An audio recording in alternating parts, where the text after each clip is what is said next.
What's up, everybody? My name is Tony Hope, and you're listening to the Hear Me Roar podcast, a sports show where I run my mouth about all things sports. And today, I am back with my co-host Noble Lewis, and we are giving y'all another episode of the Hear Me Roar podcast. And if you're not familiar with my voice, you better get used to it because I am the future of sports media. We are back post All-Star Weekend, post UFC 298, and we are going to be here to talk about all of the events that have taken place, from the shocking changing of the guard at featherweight with Ilia Topuria knocking out Alexander Volkanovski to become the new featherweight champ, from the lackluster and boring All-Star game to the exciting Steph Curry versus Sabrina Onesco. I'm still trying to pronounce her name properly. We have all of that covered. We're going to be diving into that in today's episode. Before we get started, of course, like, comment, and subscribe on YouTube. I see all of the support. You know what I'm saying? We see it. We always take notice. I do my best to respond to anybody that comments under our YouTube videos. I do my best to comment or to respond to anyone who DMs either one of us. We appreciate that. We listen to everything, and it makes us want to go harder and come with even more material, more entertainment, more analysis, all of that. So continue to support. We appreciate it. And if y'all aren't supporting yet, hey, you know what I'm saying? We don't be the ones that try to hop on when shit really get popping, because we ain't trying to hear none of that. But like, comment, subscribe on YouTube. Leave us a rating on Apple and Spotify. We appreciate that. And with any further ado, let's get right into it. So, of course, we're going to be starting off talking about UFC 298 taking place in Anaheim, California. It was a great card. I enjoyed it from literally, I watched it from the early prelims all the way to the main event. It was kind of tough at certain times having to balance that with watching the All-Star weekend activities and events on Saturday. But, you know, we make stuff work. We got the dual screen setup going on. But UFC 298, I enjoyed it. It was a fun card. Headline, of course, by Alexander the Great Volkanovski defending his featherweight belt against the Matador, Ilia Topuria. And we're going to go ahead and start there. It was one of the most shocking defeats I have seen. This was the last fight of this magnitude that I personally can not recollect, but the last fight of this magnitude that I feel is comparable was Israel Adesanya versus Alex Pereira the first time. It was an absolutely massive clash. I felt nervous. In this fight as well, I felt nervous as if I was the one that was going to go in that fight. That's how you know that just the buildup was amazing, and that's how you know that it was going to be an even matchup. Everybody was hyping up Ilia Topuria before the fight, talking about is he at a level where he can overtake, where he can dethrone Alexander Volkanovski. Talking about the champion who has beaten the likes of Jose Aldo, Max Holloway 3 times. Not 3 times. This man doesn't even have that many losses on his career, and one man beat him 3 times. Talking about someone who's beaten the contenders in the division like Yair Rodriguez. He has beaten just absolute beasts of featherweight such as Chad Mendez. So Alexander Volkanovski was easily a one of the greatest featherweights of all time. And when Ilia Topuria stepped up for the challenge, he was talking about it as if this was already written in stone. He was calling himself the UFC undisputed champion in his bio. He was recording a documentary on his chase to the title that I can't wait to watch and see the behind the scenes of his training camp and his mentality and his conditioning or whatnot.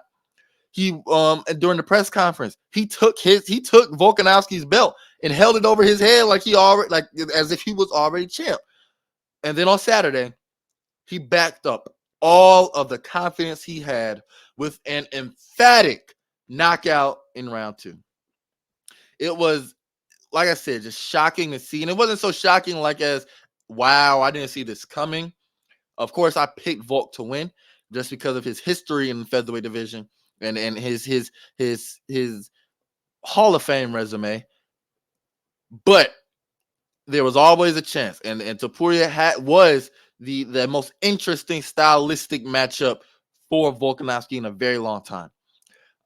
It was a competitive fight from the jump. Volk started off with at least about 5 or 6 straight lead kicks, from the body to the head to the legs. Ilia, though, he was marching forward the whole time. He was pressing Volk against the cage, keeping his back pinched against the cage, rather, not letting him take control of the center of the octagon.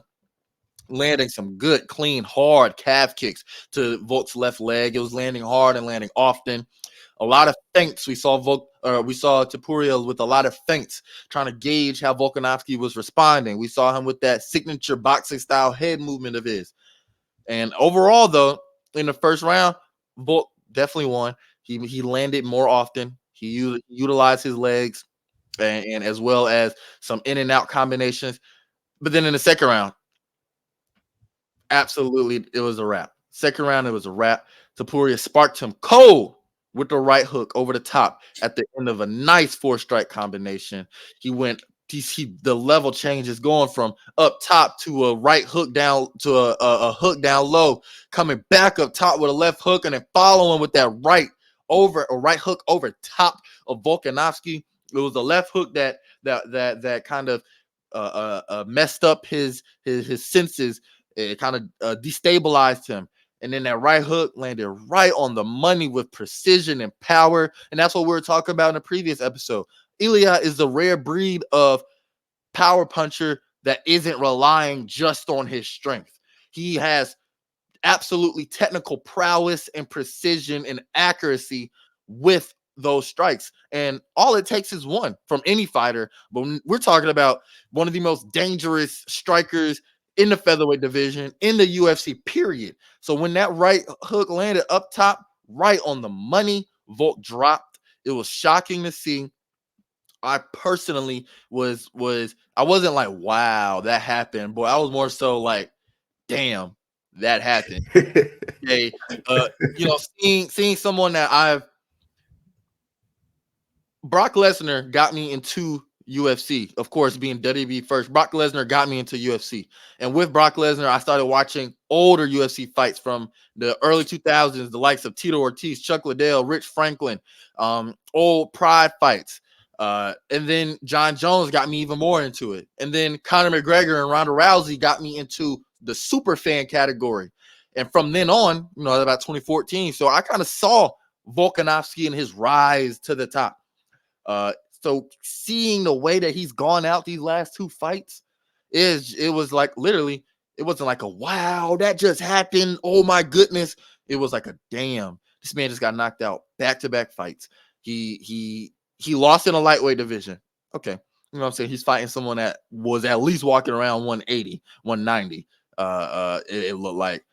But then featherweight, this was his domain, his realm, something that he's laid his flag into the ground with for so long, and then he just got knocked out cold too. So it was a passing of the torch. It was the ushering in of a new era in the UFC. You're talking about a man, Ilia Topuria, who is 27 years old. He is arguably, entering his prime. And the more and more fight, and he's only did this with about 13 pro fights on his resume. So he has so much more to build towards. Already so polished as a striker. And like I said, this is without the repertoire of a full body, throwing kicks 100%. You know what I'm saying? Like, he doesn't even add those in all the way. He did a great job with those calf kicks against Volk. But I digress. This was such a landmark moment in the featherweight division. It was a great fight. I was excited to see, and I'm excited to see what's the next for both fighters. What did you think of it? Yeah, it was certainly I felt a little bit more of both between the shocking aspect. It felt like damn, but I also was like, whoa, like I mean, it's interesting seeing just the changing of the guard, watching it happen live like that. Because Volk got dropped cold. Like, it's one thing if TKO ref has to come in and stop it, or you just pound like ground and pound, and ref has to come in and stop it. But for him to just drop, I mean, that it almost made my jaw drop. But I mean, we knew this about Topuria, his light tower power, man. Going in, just his striking, his boxing ability is top of the UFC in general. His ability, we spoke about his ability to stay in the pocket, his boxing combos, he's just so deadly with his hands, and I it was on full display. I didn't expect it to happen so early if we did get a knockout, but yeah, it's super interesting to see the changing of the guard in the UFC, because the featherweight division was on such a lock for so long, and we've seen a couple big belt changes recently. That's like not just obviously featherweight is changing, but we've seen a lot of belts change hands recently, aside from like Islam. But I'm still kind of in shock from it. It was It just was such crazy. a crazy moment to watch happen, and Topuria is only going to go up from here. He's only going to get better. Like you said, he's 27, kind of entering his prime, the prime of his body. So it's as his legs, and as his kicking game develops, as his grappling and wrestling game develops, he's only going to get better. And it's interesting to see Volk, because Volk is 35. You wonder if this is the beginning of the end for him. And it's interesting to say that because, Pereira's 36, and we look at him like, oh, he's just getting there. So I hope it isn't the beginning of the end for Volk, but we were wondering about that chin strength, and now he's going off of 2 back-to-back knockouts. I don't know how that bodes for his future, but it doesn't seem like it's boding well. I think, well, I saw an interesting stat, and it's been, talked about a lot. I think under, I'm not even going to read it unless I have it in front of me. Maybe I'll come back to it. But it was a statistic saying that under a certain division, I can't remember, things like under middleweight, champions under 35 are like, they haven't won. Like champions that try to defend their belt after turning 35, it's like 0-13. Damn. So it's a very interesting stat. And like you said, yeah, Pereira is still at the top of his game. We saw John Jones beat the hell out of Cyril Gane, and he's in his late 30s as well. So it's an interesting thing. I don't want to call it a young man's game, but the sport of MMA is probably the quickest rising sport, period, like in the world. I give it 10 years. 10 years, and we can come back to this in 2034, where I say this. In 10 years, the sport of MMA, like to get to the highest level, we're talking about the UFC, we're even talking about Bellator if it's still around, we're even talking about any of the major promotions. You want to get to the top of the top, it's going to be just as hard as making an NFL roster. It's going to be just as hard as making an NBA roster, because we're getting so much new advances in the sport. We're seeing not just medicine wise and technology. I mean, coaching, techniques from amateur level. I work with, myself included, I work with teammates who, dude, you wouldn't think we're amateurs. You would think that we're like pro. We have had at least a couple pro fights. You would think that some of the teammates I work with are 0-1, or not. I'm sorry, definitely not 0-1. You would think some of my teammates weren't 0-0 or 1-0 the way that they perform. So advance that 10 years, we're going to see amateurs that have been training like professionals. So it's just going to get harder and harder and harder. This is the quickest rising sport in the world, period. And it's global. It's not just set in America or Russia or Brazil. This is global. You know what I'm saying? So it's very interesting to see. Ilia Topuria, he's Spaniard, born in Georgia, hails from Spain. He's the first ever Spaniard champion. DDP, first ever. Yeah, Tom Aspinall from England. We got what's buddy name? DDP from South Africa. You got Francis Ngannou, who was from Cameroon. You got Zhang Wei Li, who is from China. Like, it's global. It's a massive boom. We got Merab Dvalishvili, who we'll talk about in a minute, who's from Georgia, and he's about to make his way to a title. So it's a global sport, quickest rising ever. I think, and we can see it already happening with the way Ilia Topuria got Volk up on out of there. He exuded confidence. He exercised great patience and poise in the cage. It didn't look like the moment was too big for him.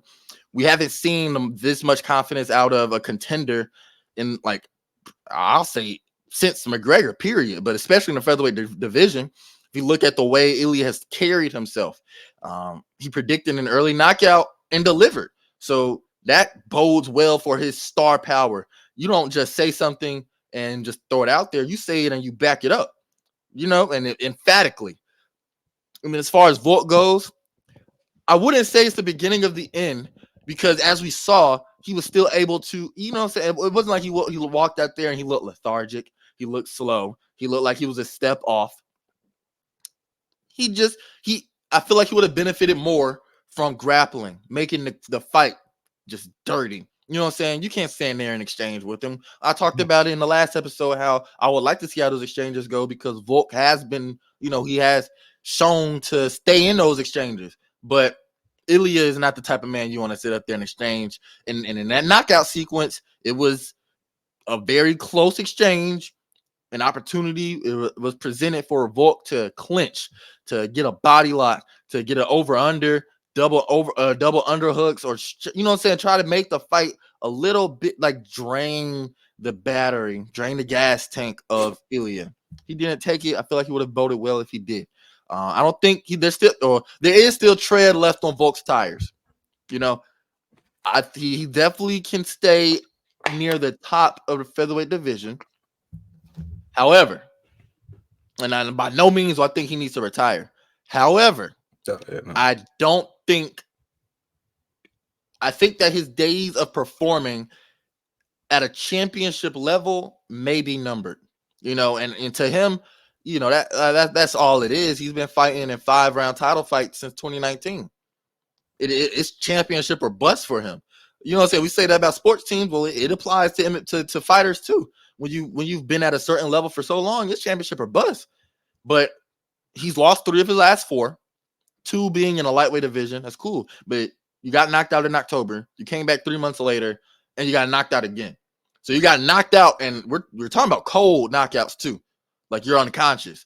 The man was still unconscious way after Ilia celebrated and all that. He was still on the ground trying to come to, find out what happened. So this is it's a situation where he doesn't need to get an immediate rematch. Number one, because he got knocked out twice in the span of 3 months. He doesn't need an immediate rematch. And number two, if you just look at it, I know his legacy and all that, but the bantamweight division or the featherweight division is packed full of contenders.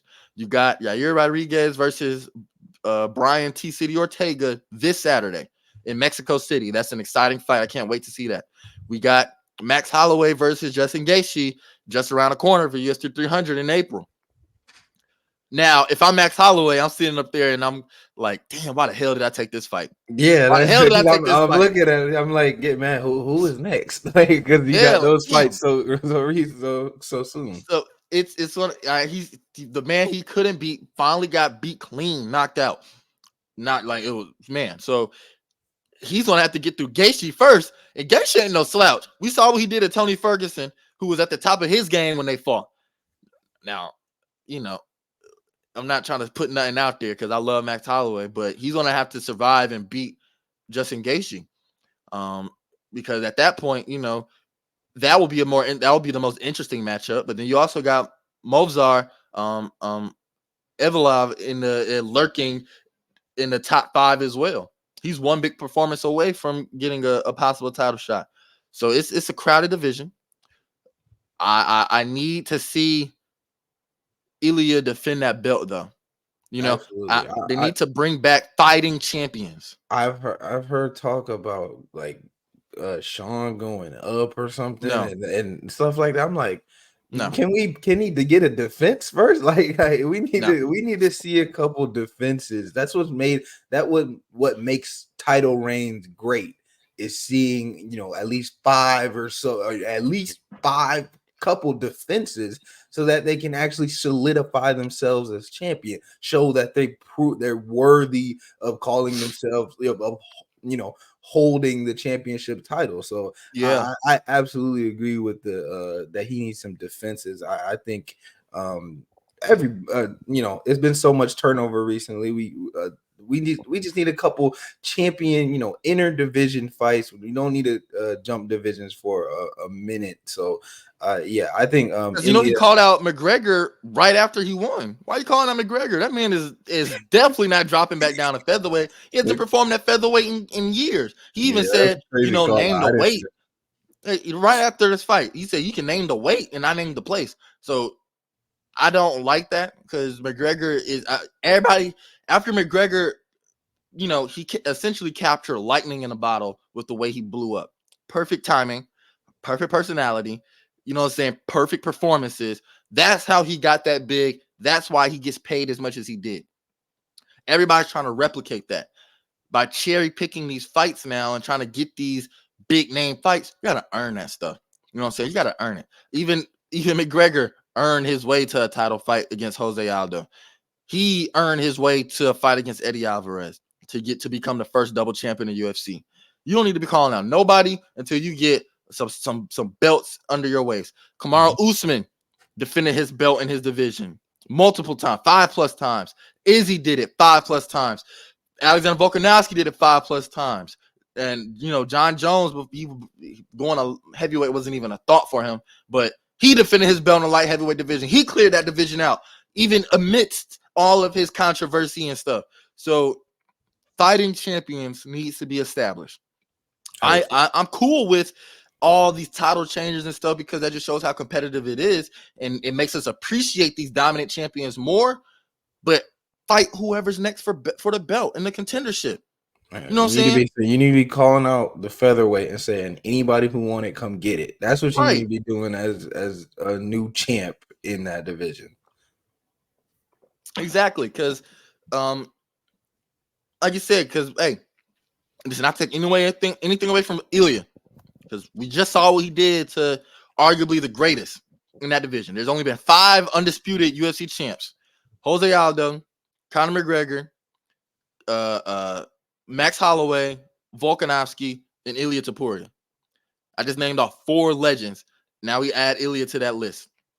So nothing. This is not this. What I'm about to say is not to take away from him, but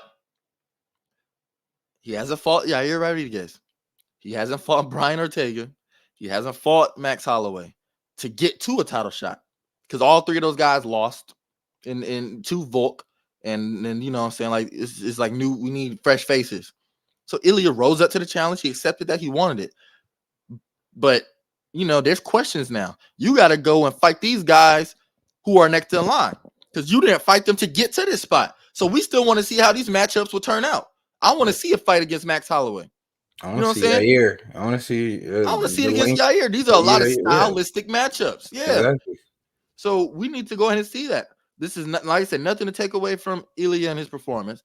I enjoyed that. I enjoyed watching him compete. I watched his old fights when he was coming up. It's funny that when 2021, when Poirier fought McGregor for the 3rd time, Ilia was unranked. He was unranked. That was when he fought Ryan Hall. I think he was on the undercard. So, just 3 years later, look at him. Same thing with DDP. So it's very interesting to see. I enjoyed it. So we'll go ahead. I'm sorry. No, those other guys are itching, man. Those guys in featherweight that couldn't get past Volk. Oh yeah, they're gonna be itching to come for you now. They said, Max Holloway. I might not have been able to beat Volk. He beat my ass 3 times, but how's his chance? Yair, how's his chance? So he's gonna congratulations to him on getting the belt. He's gonna have to show that he deserves to keep it in that division. Like you said, very loaded division. And I know he has the capability of doing so. Be a fighting champ. You know what I'm saying? Like, that's just one of my biggest gripes in the current landscape of the UFC. So we got too many people wanting to get these massive fights with certain people. Like, we're gonna talk about it shortly a little bit, but Sean O'Malley versus Cheeto Vera, for example. Sean wanted that fight. Cheeto wanted that fight. Sean wanted that fight because he says Cheeto got a fraudulent victory. Right? Cheeto wanted that fight so he can, beat his ass again and then become champion. However, we're looking at it like, damn, like Cheeto just kind of jumped a couple spots to get up there, ain't he? So it's just one of those things. It's like I get that you have to blend entertainment with combat sports, right? Got to make sure it's entertaining because that's one of the reasons why Bilal Muhammad hasn't gotten a title fight. The man isn't fun to watch. He's boring. He is not good for business. Man. He's boring. So you know what I'm saying? Like, and it's one of those things where you have to market yourself as well as performing the cage. Performing the cage isn't just good enough. I mean, that's what almost got Colby Covington fired, or not fired, but he didn't unable to re-sign with the UFC. That's why we get the Colby Covington we have now. He had to get some heat. You know what I'm saying? He had to get some heat under his name, so he was able to rise up the card, get these title shots. And fighters like Bilal Muhammad, who kind of just clock in, clock out, and the way they win fights are just so boring as well. Because we see clock in, clock out fighters continue to move up the card, move up the rankings, but what individuals like him be boring. So you have to. Ilia's a knockout specialist, and now you know what I'm saying? He gets finishes. He gets finishes. Plus, he has that confidence and he backs it up.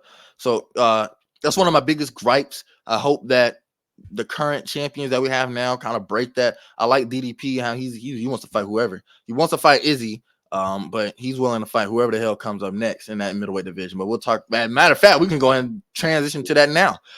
The co-main event, Robert Whittaker defeated Paulo Costa via unanimous decision in a tough bounce back fight. It was a good fight. It was a good fight as well. I feel like the judges had it. One judge, Sal D'Amato, who has had some other questionable scorecards in the past, he had it 30-27, while the other judges had it 29-28. I see why he put 30-27. I see why, because the overall round, Whittaker was winning that firmly. But it was he got caught with a spinning wheel kick landed. Oh my goodness. I got caught with one yesterday and I don't know how he didn't get knocked down from that, man. It landed. That's that Aussie toughness, dude. That Aussie strength, man. It landed right on the back of right on the crown of his head, right? Or not the crown, but right around the side. And it kind of rattles you. It wasn't on the temple and it wasn't on the chin, of course. And it wasn't right here on the money. So it wasn't enough to kind of drop him or knock him down. It was just enough to rattle him like, holy shit, this big ass nigga Paulo Costa just caught me with it. He survived. It happened like the last 10 seconds. He survived it. And apparently that was enough to get the round. If it was a little bit earlier, it might have been dangerous because it definitely wobbled him, but easy. Because Paulo Costa has that power beneath him. He is a massive man, massive human being. But Whittaker, he did a great job in round 2, kind of recovering. He only had a minute to recover, and he was chewing up the leg of Costa. And the biggest thing I took away from that fight was the fact that, and the reason why he won was Robert Whittaker was doing a better job stringing his strikes together, while Costa was only landing one heavy strike. When he would land a leg kick, you would feel it, you would hear it. When he landed that wheel kick, it was just a single strike. When he would land a jab, it was just a single strike.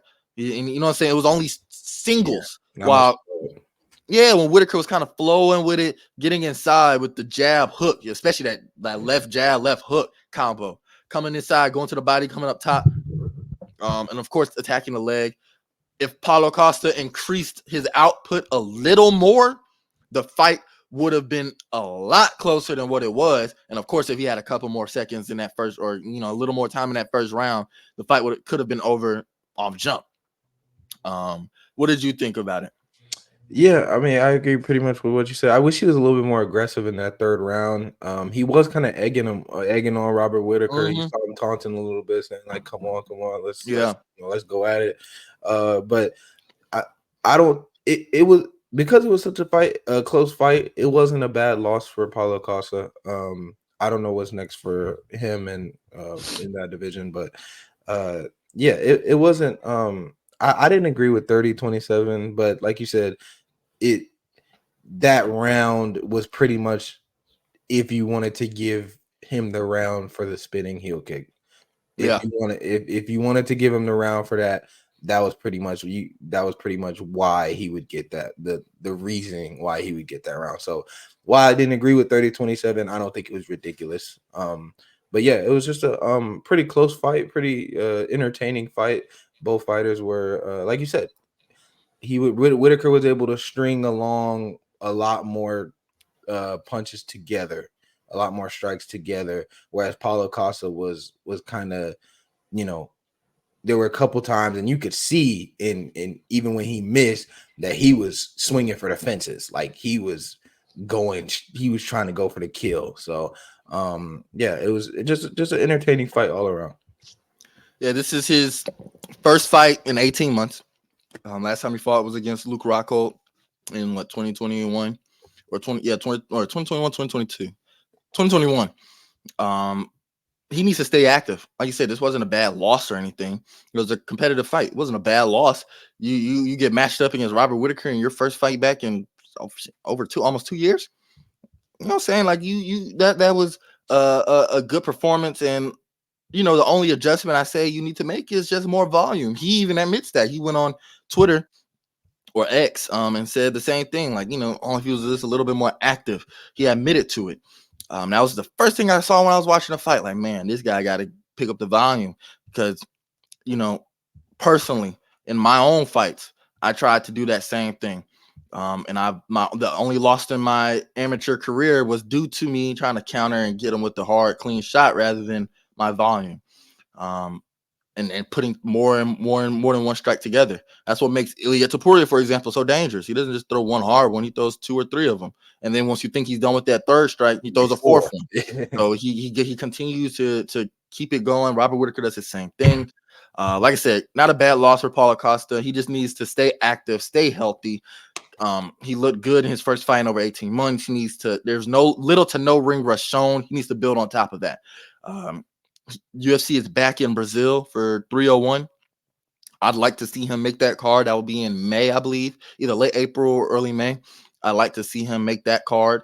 That's his home country, and I think that Especially would he be didn't take enough too much incentive. damage in this fight. Like it Exactly. wasn't This is a enough. good turnaround time. Yeah. So maybe a matchup against Nasruddin Imavov. He's a rising contender, rising up the rankings. I think that would be a good fight because now Nasruddin will have to fight up in the rankings technically. Someone who has had that championship fight experience. And it'll be a tough fight for both men. It'll be a great bounce back fight for Paulo Costa to kind of send a contender, a rising star back down and to continue to go up. Robert Whittaker, on the other hand, he's right back into the title mix. He lost to DDP last time via stoppage, TKO. A rematch with Dricus Duplessis is of course on the table, due to the fact that he lost to him last time and now he's right back. He's still number one contender. It's unknown what Israel Adesanya wants to do. That's one of those things where it's like, man, I'm not trying to sit up here and have this man hold up a division that is just another division full of, contenders that are trying to get back to that championship level.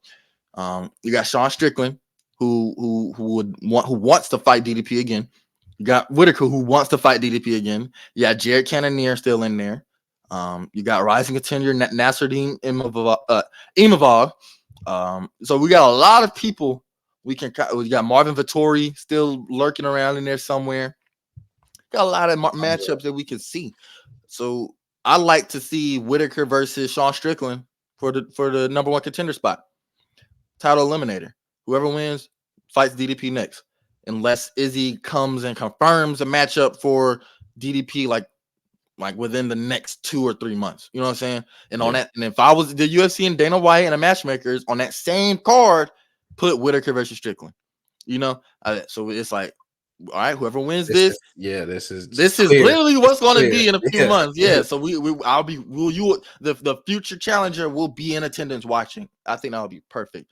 I forgot to mention too, Khamzat Chimaev. look, that man is he's floating between welterweight and middleweight. He's floating in between there. Regardless of division, though, he's right there for a title shot. Jared Cannonier versus Hamzat. I'd like to see that. I think that would be interesting to see. I just want to see Hamzat on a championship level. Like your last fight against Kamaru Usman, if it was 5 rounds, we talking about a different outcome. It wasn't very impressive. You got into a war with Gilbert Burns, but you won both fights, so you won against a top talent. So now I want to see how he does on a championship level. What do you what do you think is got DDP right? He needs to get a defense. I'm sure he's not rushing to fight anyone right now, but who would you like to see challenge next for DDP's belt? I want to see. I wouldn't, because Sean, that was such a battle between Sean and Mm-hmm. DDP. But I want to see Izzy. I know he's coming off of, he lost to Sean, who lost to DDP. But I think it's just been so long since he's made any noise. Like it feels weird, because I mainly got into it because I meant, you got in UFC because of who you got in, John Jones. Izzy was my guy, and it just feels weird seeing him so silent. Like normally, it's like this. He's right here, Mm-hmm. and just the fact that, I mean, it hasn't seemed like he's even made like a call for it. Like, I don't know if I missed it or not, but has he even like called out DDP to say like he wants it, or like? No, not really. Not even like how McGregor does, where he calls out everybody, or he Hamzat too. He's just he's still on YouTube and reacting to the fights. He's still on Twitter, but he's not really beckoning to come back. He's Yeah. not beckoning to So, come back. um, if Izzy doesn't want, or I'm not gonna say doesn't want, because I'm sure he does, but if Izzy, like, depending on what he does or how long he decides to take, if he wants to take too long and he's holding up the division, I want to see Sean get the rematch.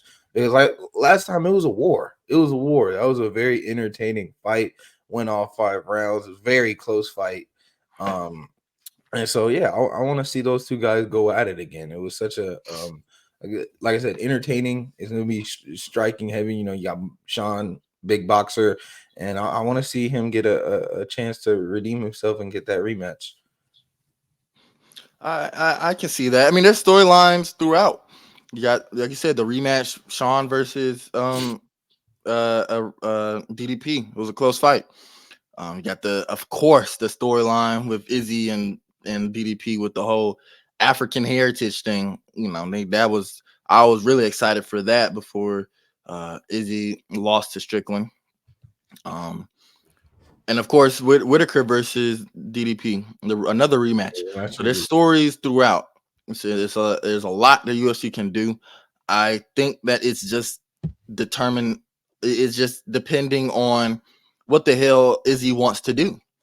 If Israel Adesanya is want to continue to, kind of sit by and let these last few prime years slip by, if that's the case, then bro, we need to go ahead and move on. Respectfully, we need to go ahead and move on. We need to go ahead and keep this division moving. We got a lot of contenders, a lot of interesting fights that can be made. So keep this shit pushing. If he doesn't want to come back, good. If he comes back, give him the title shot against DDP. I would love to see that. If he doesn't, go right the hell on. Do a number one contender title eliminator fight. Whoever wins that fight, go to fight DDP later on this year, the last quarter of the year or somewhere around the fall, and keep the shit pushing. You know what I'm saying? Look, like I said, fighting champions. I want to see our champions be active. I want to see our champions fight whoever is up next for the belt. I don't need to be seeing any of this kind of divisions just be on just stalled out like how the heavyweight division is right now. I was gonna mention that. I You wish know, John Jones, knowing you're gonna be out for so long, I kind of wish he would have gave up the belt. Not kind of. I wish he would have gave up the belt, because I feel like, and that's such a weird place, because Aspinall wants he doesn't want that interim tag. He wants the belt. right. So, and then just the whole, I don't know. Heavyweights in a weird spot because John Jones, because he got hurt, because with the Stipe fight, like the timeline is just very weird right now because, like you said, John was trying to fight Stipe. You got that whole, it's just too much on hold because of that fight. The timelines just don't line up. Yeah, and I see it because I personally want to see John Jones and Stipe. The UFC wants to see it. The fans want to see it. That would be it would essentially be, A a legacy retiring fight. match for both. Yeah. Like if John wins, he will retire as champ, which I know that's what he wants to do. And if Stipe wins or loses, either of them, they're gonna go out on. They're gonna go out on their sword. They're gonna leave the game where it's at. That's my deep feeling. It's sad that we had it lined up and it fell through due to injury. And Tom Aspinall wants whoever. And I understand why John Jones or Stipe doesn't want to take it, because it's like, dude, bro, I've already done everything I want to in this fight. I want to. This is my last request. This is all I want to do is fight this man once. This is a dream match. One of the best fighters ever versus one of the not even one of the best heavyweight ever. But now the division's on standby, and we can't have that in any other division. We've seen that before in the past. We don't need that anymore. So yeah, let's keep this middleweight division moving. Great win by Robert Whittaker. Moving on to bantamweight, my division. Merab Dvalishvili. He is. I'm gonna go ahead and say this now, so we can come back to it in a few months. Merab Dvalishvili is the next bantamweight champion. He will be the next 135 champion. I put my name on it. I put my stamp of approval. You can bet on it. Whatever you want to do. The Merab the Machine Dvalishvili will be the next bantamweight champion. You see how I say his last name so seamlessly. It's something about, what I'm saying. I can say these names so good, and then I come to Sabrina Onescu, and I still can't say that shit right. It's so frustrating. But Merab, he's beaten he got Henry Cejudo up on out of there in dominant fashion. He has beaten now 3 former champs in dominant fashion. Jose Aldo, Peter Yan, and Henry Cejudo. The first two, Peter Yan and Jose Aldo, they were more strikers. Peter Yan with his boxing, Jose Aldo with his boxing and Muay Thai blend. This was going to be an interesting matchup, we thought, due to the fact that Henry Cejudo has an Olympic level gold medalist wrestling pedigree. So how can Merab use his signature swarming, overwhelming, grappling, shooting 49 takedowns in a fight style? Well, we saw what he did. He did the first round. Cejudo started off strong. He caught Merab with a nice uppercut that staggered him. Merab was kind of on the back foot, which wasn't for most of the first round, which wasn't too familiar for him. It wasn't something that we were used to. He did get caught with that same exact combo by Marlon Moraes in the first round around the same time, and then he came back and dominated the rest of the fight.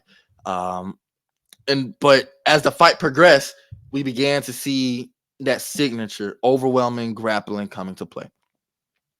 Dude, the man was talking to Mark Zuckerberg during the fight. We're talking about this man was straddling Henry Cejudo's back, and this man was talking to him during a fight against a former 2-time or 2-division champ, double champ, an Olympic gold medalist, and you're talking to a billionaire by ringside while you're fighting this man. It's crazy how he operates and how he's just so. What do I want to say? I don't want to say poised, because that's not the right descriptor. He's so. The way he fights is just dominating. It's like Khabib, how he fought. Not the same, not the exact same, because Khabib was like, I'm gonna get your ass up against his cage and pound your face in. But Merab is more so, dude, you're gonna have to knock me out, because otherwise I'm gonna take you down, and then take you down again, and take you down again, and take you down again. take you down again, take you down. Like you will do that all fight. Like he's now set. He now is third all time in the UFC in takedowns landed with 79. That's a crazy thing to kind of grasp. Like we're talking about the people in front of him have had substantially longer careers. This man is already third with 79. So it was a great fight. Merab is the next champ. What did you take away from it? I didn't get a chance to catch that one too much, but from what you're saying, and I mean, I know his style of just completely overwhelming you, takedown after takedown. Yeah, he's top of the bantamweight division. Speaking of bantamweight, real quick, I saw your boy Nakamura got that victory. I also talk about him. Yep. Yes, my boy. Hey, and I love that victory. Rinya Nakamura with that hard ass last name. Now, if y'all see my kid's nickname with Nakamura or his nickname or his whatever, I you know what I'm saying. I don't give a damn about no cultural appropriation. I'm gonna put that motherfucker in there. So if y'all see it, don't be surprised. But I love, man. You already know that's he's gonna be a star. I love the way that he fought Carlos Vera, and we'll talk about that a little later because I got something to say about that about Vera and the way he fights. But go ahead, continue.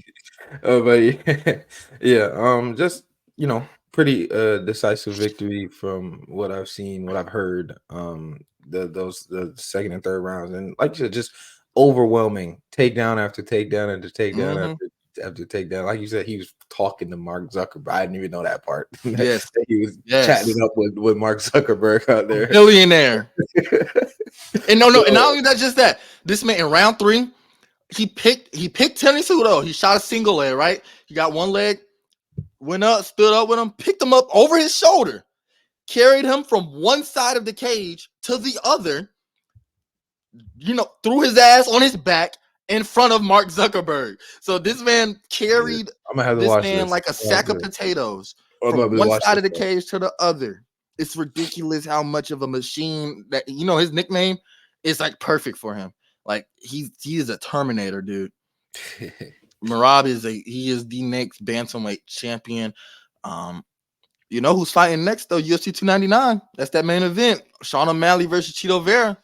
Yeah. Hey, neither one of those guys want Merab next, bro. Neither one of those guys. Stylistically, like what? Like, I don't think any of those guys will match up well with him. No, they don't, bro. I'm telling you, bro. Sean O'Malley don't want. He was in attendance. He watched it, and I was looking at his reaction after. They put the camera on him. And they looked at him. They looked at Sean. He had the little shades on. This is how he was looking. He's looking a little. He put no reaction. He was looking a little, He was like, he's next. If I'm and it's he's beaten 3 former champs now, right? There is no close decisions. There wasn't any like, oh man, that fight could have gone to other. No, bro. So this he has beaten more. Like we look at Sean O'Malley versus Chito Vera and their resumes. Mine is Sean O'Malley beating Aljamain Sterling, of course, that knocking him out. We can arguably say Merab's resume is better with the people he's beaten. So he's next for a title shot, no matter what. He is entertaining. I like him personally as a sense of humor. He's funny. The man, after he won the fight, he was over here yelling in a microphone, "Give me a 10-round fight." You know how insane of a man you have to be asking for a 10-round MMA fight? That is insane. So the fans love him. The pop for him was loud when he walked out. There's a lot of Georgians in attendance. Like I said, O'Malley and Chito, they don't want that fight. No matter who wins, Merab the Machine is next in line for a title fight. He's proven himself more than in almost any other contender in the division. Straight like that. They better work on that takedown defense. Shit, I don't even think that's gonna be enough because you saw it. In this fight, 5 for 11 takedowns. He don't give a fuck about his percentage. He's just gonna keep shooting. He's gonna keep going. Hey man, he is the definition of a volume scorer in basketball. When you're like, he's just gonna shoot the ball, or he don't care about his percentages. Man. You know what I'm saying? Like, I will relate it to maybe Kobe pre Paul Gasol post Shaq. You know what I'm saying? That little stretch in between where he was the only scorer on the team, or Allen Iverson for a majority of his career.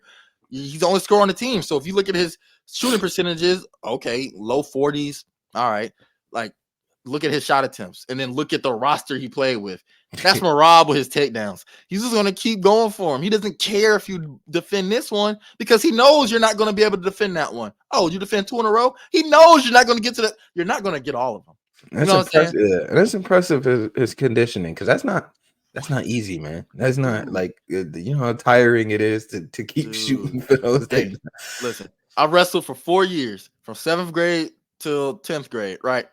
And now I've been fighting for 2 years and training Muay Thai for 3. When I would go and when I would do MMA rounds, you know, including grappling, including striking, including all that, dude, wrestling is the most draining part. It is that conditioning is different. You can be the best boxer in the world. You can have the best hands. You can be the best kickboxer in the world. But once somebody gets their hands on you and bring you to the ground, or press you up against that cage and dig their, and the way he does it so dirty, he digs his chin up under you. He'll dig his chin up under you and use that as like a way to make you uncomfortable. He'll dig his head into your chest. He'll just be really dirty with it. And I love watching it. Wrestling conditioning is different from any other. It's the hardest conditioning in any sport, period. Not too many people can last in a full wrestling practice with, you know, their peers. Promise you. I'll put any money on that. The best football player in the world, no matter what size, the best basketball player in the world wouldn't be able to last a full wrestling training session. I'll put any money on it. This shit is tough. Because when think about football, offensive line versus defensive line. In a way, it's kind of, you know, not a wrestle, but in a way, it's kind of in the same realm, and they can only go 4 couple seconds at a time. Yeah, this is when you're talking about trying to impose your will on another man, you're trying to move another man where he doesn't want to go.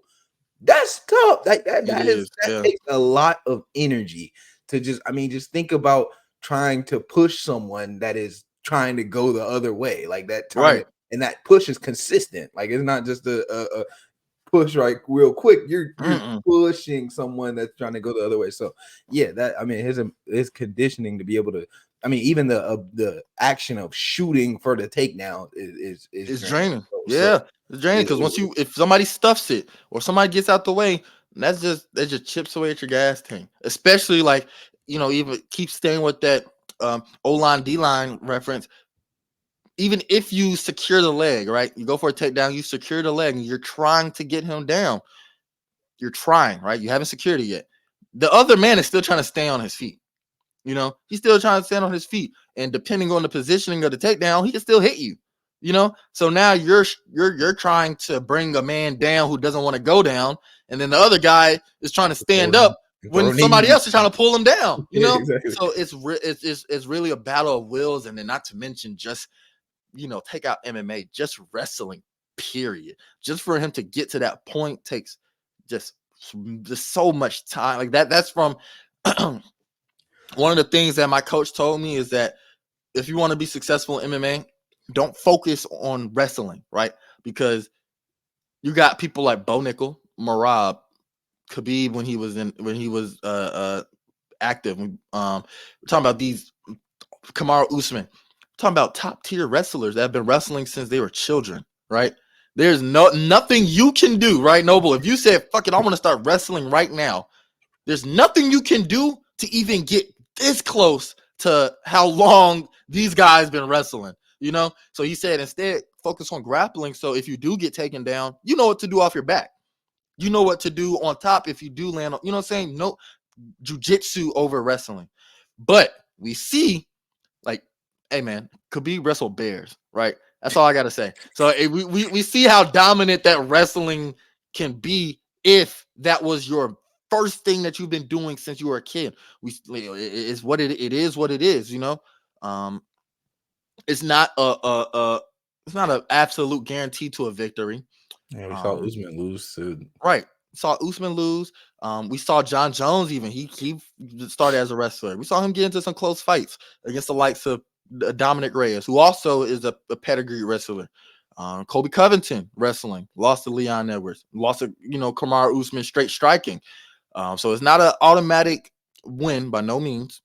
But we've seen it in the first round. Merab is a little susceptible to getting caught by a couple of strikes, especially going against someone who is clean as Sean O'Malley. But I really want to see that fight, dude. Really want to see that one. Now, what about Henry Cejudo? Like, is there a place for him in the bantamweight division? The man is 37 now. He retired for 3, and that's I hate that he retired for 3 years during the peak of his career. Like, that was such a bad decision in hindsight, because now, you see how much time has passed and you see how competitive this division is. Look, bantamweight, featherweight, lightweight, and middleweight are the toughest divisions in the sport right now. If you're going to be a champion, bro, you got to be the best of the best. And that's already saying something, because you got to be the best of the best, even win a title, period. But those 4 divisions are the toughest. I don't think Henry Cejudo it will stick around much longer. He said before the fight that if he lost to Merab, he'd retire. Well, he left his gloves in the cage post-fight. He left his gloves in the cage. He hasn't made it official. We didn't get like a retirement speech or nothing. So I don't know, but I don't, I think the game has passed him by. Yeah. It's just, like I said, where do you go from here at the stage he's at? Right. So I don't know. It was a great win by Merab, though. I'm excited to see his next fight. Excited to see 299, so we can kind of set this up. Moving on, Ian Garry. Damn, really nothing to talk about in this fight, but that was such a boring fight. I caught that fight. It was not impressive, man. No, it wasn't. It was, cool. He kind of silenced his haters with a win, but there's you can always take something away from it. He controlled the distance between himself and Geoff Neal. I'm sorry. He outpointed him his way to a split decision victory. I don't know how it was a split decision. I saw Ian Garry winning all those rounds, but it was he had some nice body kicks, some really good knees. I like the timing on his knees, but it was a boring fight. It didn't live up to not even an ounce of the buildup they created. This was a fight that was supposed to happen last year, I believe, and all the trash talk between them, and it turned out to be a boring fight. Not much to talk about there. And the UFC be stirring the pot, man. The amount of times they put the camera on his wife, and you already know the whole situation. I didn't see that. I didn't catch that. Dude, the UFC be stirring the pot, man. That's why they're gonna do what they can to get, to get their name out there, to get the news going, to get people something to talk about. And I noticed that when McGregor when McGregor threw the dolly on the bus with Khabib with all them people, and he shattered the glass, and a whole bunch of fights got canceled because of it. Michael Chiesa had his eye cut and all this other stuff. And when they were using that in the buildup, when they were using him getting arrested in the buildup, when they were using I'm gonna assume he was drunk, the drunken trash talk that he said during the press conference between them, that was borderline, Russia versus or Dagestan versus damn Ireland. It was in religions and everything. That's when I knew the UFC just don't give a fuck, dog. As long as you're not out here killing people or like, what I'm saying, beating on women and stuff like that, they're gonna use all of that in the video package. We spoke about that with with the whole Kobe Covington versus Leon thing, man. Like they're using this man talking about his father's death as promo. They're gonna use it. They're gonna use it. I mean, like I said, it's they are under TKO, so WWE and UFC have merged. But it is something I understand. It's like you gotta make it entertaining. Like MMA is no longer like a martial art or the UFC isn't a martial art. It's cage fighting, right? People want to see fighting, not no respect and all of that stuff. Nah, man, we want to see people knock each other's head off. You want to see some real respect. That's where you go to one championship for. And you go to these other promotions that are catered to the martial arts and have practitioners and fighters there that that they are martial artists rather than fighters. The UFC, none of that. So they're going to use all that in the build-up. So we're gonna see what's next for Ian Garry. He continues to move up. Wasn't the most impressive performance, but a win is a win. And his name is hot. So he's going to continue to get a bigger fight or bigger and bigger fights.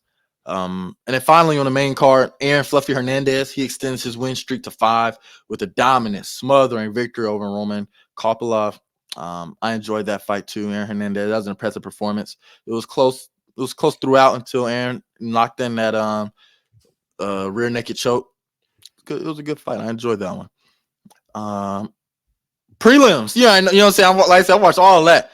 I enjoyed Danny Barlow versus Josh Kingline. Hey, my new favorite fighter. We're gonna be getting you on the show. You know what I'm saying? Danny Barlow, straight from Memphis, Tennessee. You know what I'm saying? I hear it. You know, hey, tweet about it.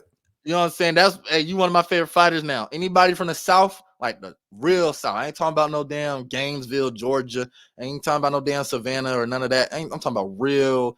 You know what I'm saying? You from the streets. You from like one of these cities down here. Hey, I mess with you. You got my support. You know what I'm saying? Danny Barlow, he had a great win over Josh Kingline, straight out of Memphis, and I love it. So I was impressed by his performance. Miranda Maverick versus Andrea Lee. Some nice distance control by Maverick. She wasn't letting touch. I like the fact that Miranda Maverick sticking and moving. She wasn't getting like that's kind of how I need to emulate in my game.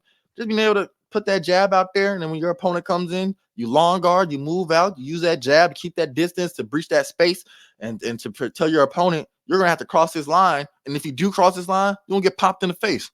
I love that fight by Miranda Maverick. I'm definitely going to go back and rewatch that and take notes for me. And then finally, you already mentioned it, Rinya Nakamura, hardest last name in UFC, period. He rendered Carlos Vera's game useless. And when I say useless is, like, if you go back and watch some of the highlights or watch the fight, he trains under Ryan Hall. And if you watched the Ryan Hall Ilia Topuria fight, right? Yes. And do you kind of remember how he was always going for those leg locks and always on his back trying to get these different submissions and stuff? He wasn't really standing up on his feet. He was on his back trying to go for takedowns, right? Yeah. Or not even takedowns, but literally leg locks. That leg lock Brazilian jiu-jitsu centric style of fighting is whack. It's trash. This shit is ass, bro. Like, I'm gonna keep that shit on it. Like, I don't, you know what I'm saying? Look, I don't mince words. I don't censor myself as far as like my analysis. This is my analysis, and that it's whack. And we and it's in the same. Like, it's one of those things where it's like, dude, we're in a mixed martial arts fight. We are punching, kicking, and all of this with jiu-jitsu. If you want to be on your back and you want to try to go for all these leg locks, take your ass to a jiu-jitsu match. You know what I'm saying? It won't work on a high level. You're not going to win no belts doing that. You know? And Rinya Nakamura proved it. This isn't the early days of MMA where BJJ ruled all because it had yet to be exposed to the rest of the world. You know what I'm saying? Look, Ryan Hall, so many people didn't want to fight him for a time because that's how he was getting all those wins. He got them leg locks on BJ Penn and made him tap. So it was intimidating. It was scary. You know what I'm saying? He's going to snatch a leg up. He could tear. Leg locks are scary. Could pop your knee. You can end your career early, like genuinely. So it's not something to be take light of. But when you also have someone like Nakamura who is trained in jiu-jitsu, he's been training under these greats in Japan when they were when jiu-jitsu was their native martial art. So it's whack, it's trash, it's boring. Nakamura, I enjoy seeing him render him useless. Carlos Vera looked useless. In that fighting style, you're going to keep your ass right where you at on the prelims while your opponents who continue to beat you going to keep moving up. It's plain and simple. It's horrible. Nobody wants to watch that shit. Man, come on, man. So, hey, let's say congratulations to Rinya Nakamura. Even in jiu-jitsu, I don't like watching it. I just it's right. It's you know what I'm saying? Like, I get it. It's and it's for the fans too. The fans were booing it at certain times when he was doing it. He was going for these rolls and these locks. Hey man, it's for a certain audience, right? It's for a certain audience. I understand how firstly, I enjoy watching high level grappling in MMA, but just like you, I don't sit up there and watch just jujitsu. That's not what I'm particularly interested in. I understand how important it is to have for mixed martial arts. I understand how important it is to have as a background and how beneficial it can be just in the real world. But watching it for entertainment, no, it's low, straight up. It's low. And the fans saw it. The fans said it. I know Dana White feels the same way. You know, Ryan Hall got his ass beat by Ilia Topuria, and we haven't seen his face since. Carlos Vera just got beat decisively by Ryan Nakamura. I don't know when the hell we're gonna see him again. Guess what? We gonna see his ass get shuffled right back down to the damn early prelims or the prelims. That's just how it is.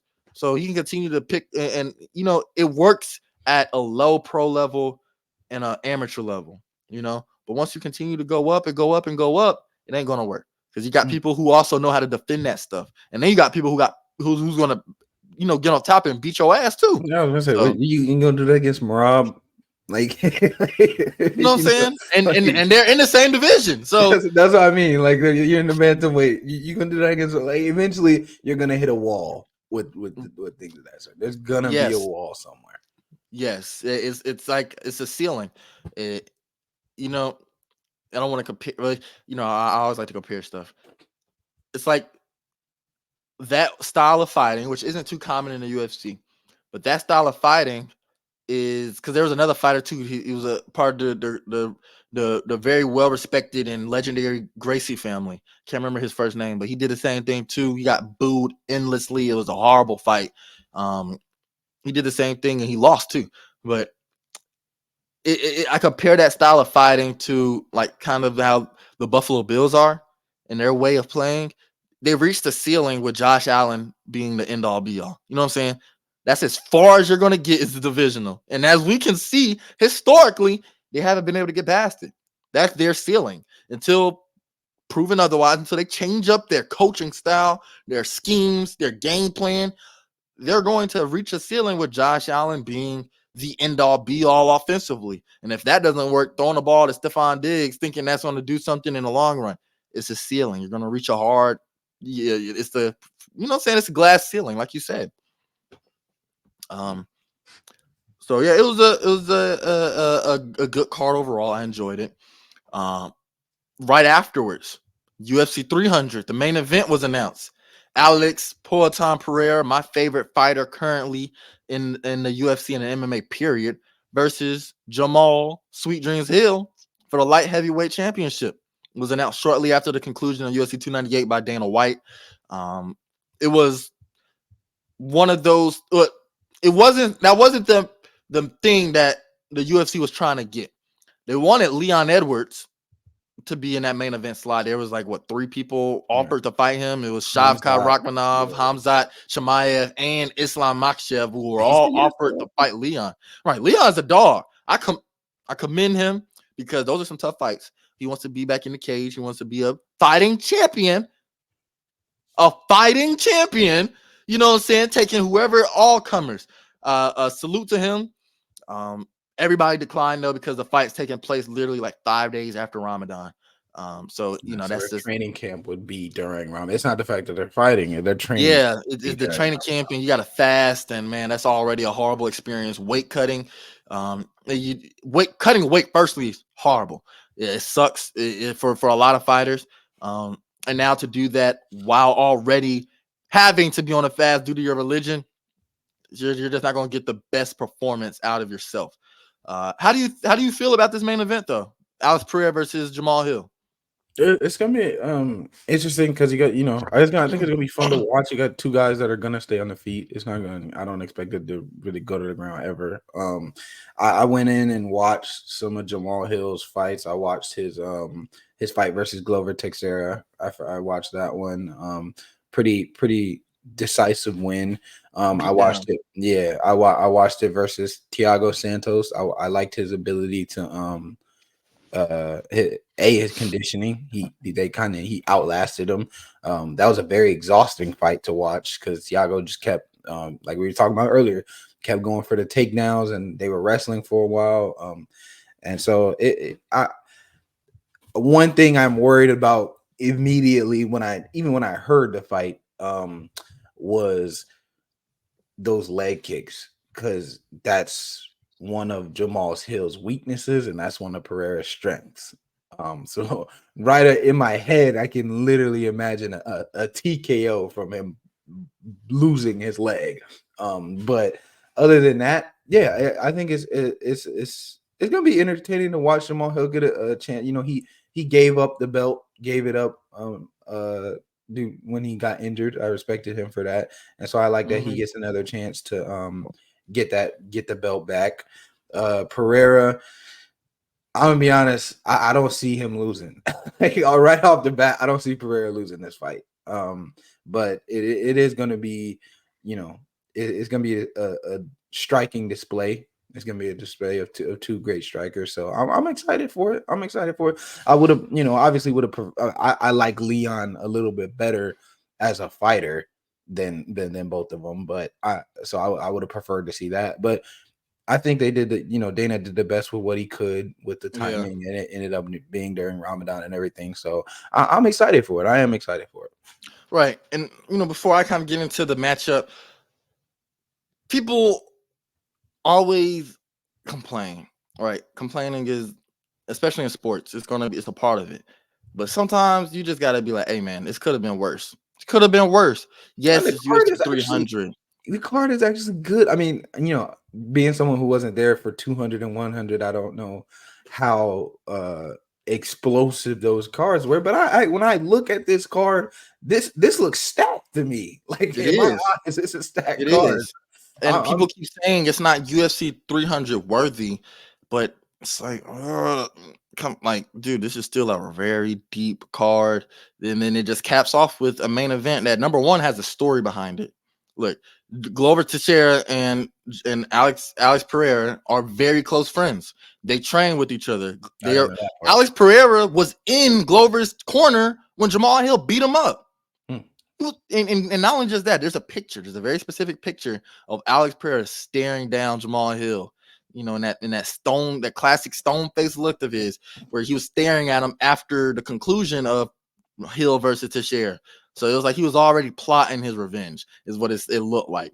So there's already a story there. It's going to be like a vengeance mission for both Teixeira, who's going to be in Poatan's corner, of course, and for Alex Pereira. And then for Hill, it's like, look, I just got both of y'all up on out of here. And I got my belt back after coming back from a torn Achilles. So look, and not to mention, come back from a torn Achilles in less than a year. Very impressive. Very, very, very impressive. So, and that just goes to show how quickly technology is evolving, bro. Like, hey, man, it was just 10 years ago when Rudy Gay tore his Achilles, he was out for a year. Then a year minimum. You know what I'm saying? I'll always remember that. But a year minimum for all athletes. And now we're coming to where it's like, shit, we can come back and give me 8 months. 6 months. Yeah, 6, 7, 8 months, and we back in there and performing just as great. But I like that fight. I do believe it's going to stay on the feet. The only thing is going to be very interesting to see is that Jamal Hill is a natural southpaw. And Poatan is a orthodox fighter. Of course, they both can switch, because once you get to that high level, you got to be able to switch stance. They both can switch, but one of his best weapons are those low leg kicks to the calf. Those are what tore up Jan Blachowicz' legs. Those are the ones that tore up Yuri Prohaska's legs. Those are the ones that tore up Izzy's legs. But those all happen in orthodox. If you go back and look at the fight against Yuri, when Yuri was switched southpaw, those kicks weren't being thrown. Poatan was a little off his game as far as like the way he was able to progress and be so comfortable, So that's gonna be very interesting to see how Alex Pereira can deal with that. I of course, I'm gonna pick Poatan. He's my favorite fighter, and he has the power under his hands, but so does Hill. It's gonna be a very great stylistic matchup. And then not to mention Alex Pereira, he's a superstar fighter in my book. His fandom has exploded since he beat Sean Strickland, and then he beat Izzy, and then he won 2 belts in the span of just 2 years in the UFC. So his fandom is just massive. massive. What card was that? 297 when he was in attendance for the Sean Strickland versus DDP fight, and he was doing a meet and greet and all that stuff. It was deep for him. It wasn't like just a couple. The man don't even speak English for real, and everybody was there. So it was. I think his stardom is there for sure. Of course, you got Weili Zhang versus Yan Zhounan in the co-main for the I'm women's excited. strawweight belt. I'm really excited for that one. I love I like I Weili. love watching Zhang Weili, man. Yeah, I like She's so Weili. incredible. The BMF title fight between and in the lightweight division between Justin Gaethje and Max Holloway. You got Arman Sarkian versus Charles Oliveira. Yuri Prohaska versus Alexander Rakic. Calvin Kattar versus Aljamain Sterling. Bo Nickel versus Cody Brunges. Davidson Figueiredo versus Cody Garbrandt. Kayla Harrison's making her UFC debut against Holly Holm. It's just a overall. When I look at that card, that sounds amazing to me. Like It is. But people want it. But I'll say Dana White kind of screwed himself by saying y'all will never believe this fight and this and that, and this will knock your socks off and blah blah blah. Just wait. You kind of hyped it up to be a McGregor level fighter or an Izzy level fighter. So you kind of screwed the pooch with that one. Next time, UFC 400 not going to be here for another 3 years or so, 3-4 years. So next time it'll be a different story as far as the promotion of it. You'll probably have it lined up a little bit earlier. I heard someone say that what they should have done is for that Michael Chandler versus Conor McGregor tough season, they should have just had that scheduled for UFC 300 from the jump. Who cares how long the buildup is? At the end of the day, it would have been just as long as we've been waiting for them to fight now. Y'all should have done that. Y'all should have done the tough season and lined it all up. It doesn't matter if it's a year-long buildup. Let them fight at UFC 300. If you want a main event that badly, they kind of messed up with that. So moving forward, I'm sure they'll approach it a little bit differently. But hey, man, we're gonna be eating good in March for UFC 299. We're gonna be eating good in April with UFC 300, and so people just got to stop complaining and deal with it. It's gonna be a great card. Suck it up. Sorry you didn't get the McGregor and the red panties night. Too bad. Move on. You know what I'm saying? Like, come on. We got a great card in front of us. We're going to be here to continue to break it down as we get closer to it. Next up is UFC 299 in 2 weeks. This weekend is UFC in Mexico City, headlined by Yair Rodriguez versus Brian Ortega. We're going to be here talking about that as well. I can't remember the other fight. There's another fight. Brandon Moreno versus Brandon Royval. That's going to be another great fight, too. Yeah, we're going to be here to talk about it. So those will be 2 entertaining fights, man. The Mexico City crowd is crazy. Anytime I go to Mexico, it's one of the best environments. And we're going to be here to talk about it next week. And now it's time to move on to the NBA All-Star Weekend. Because, boy, I got some stuff to say. I'll let you start this one off. How did you like the All-Star game? And let's just talk about the game first. How did you like the All-Star game? Be honest. You know what I'm saying? Look, we don't got to censor ourselves. Yeah, it came out. It just you felt it in the air after. Because I'm gonna be straight up with you. I fell asleep. I dead ass. I sat I laid down in my bed and I had my TV right here and I was watching it and I fell asleep. I didn't even remember falling asleep. So it is what it is. It wasn't very, it was entertaining for 5 minutes, 6 minutes, and then after that it got stale. Right. Yep. It's cool seeing the dunks and the lobs and seeing your favorites play with each other and the threes and right, all of that for about 6 minutes. And then after that, it's like, okay, I'm not trying to watch 48 minutes of this. Right. What are we doing here? Literally, what you're saying is like, what are we doing here? Yeah. So, I mean, it's just, I'm straight up, it was boring. It was boring. Yep. It just was not entertaining. And I mean, I understand it from a player perspective. I fully get it. And part of it, I think, is NBA media. This is the bed that they've kind of laid because of ring culture and them saying, and, just the way NBA media has treats the NBA. And you don't see this with any other sport because the NBA, especially amongst team sports, right? Like, people joke, and I say it all the time, it's a soap opera.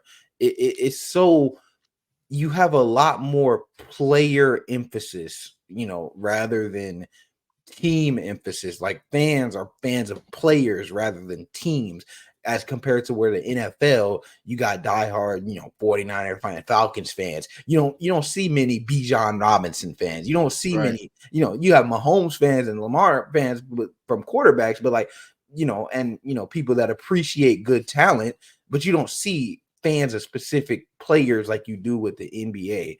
And so the way they and with All-Star weekend in general, guys are, especially with ring culture, guys are selling, they just kind of want it both ways, right? You want them to care only about rings, and you say if they don't win a ring, the season doesn't matter, and Yeah. having all the success doesn't matter.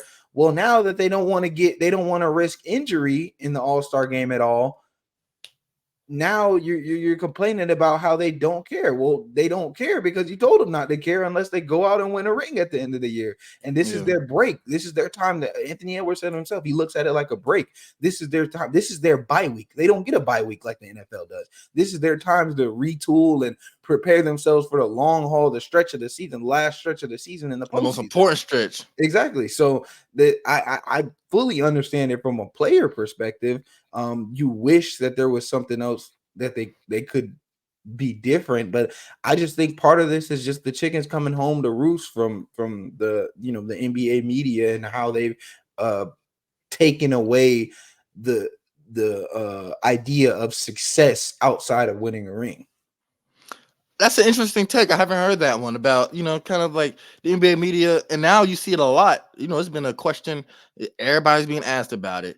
How do you make the game more competitive? Or how do y'all, like, asking the players this question? But like you said, I never even really thought about it that way. Y'all kind of created this.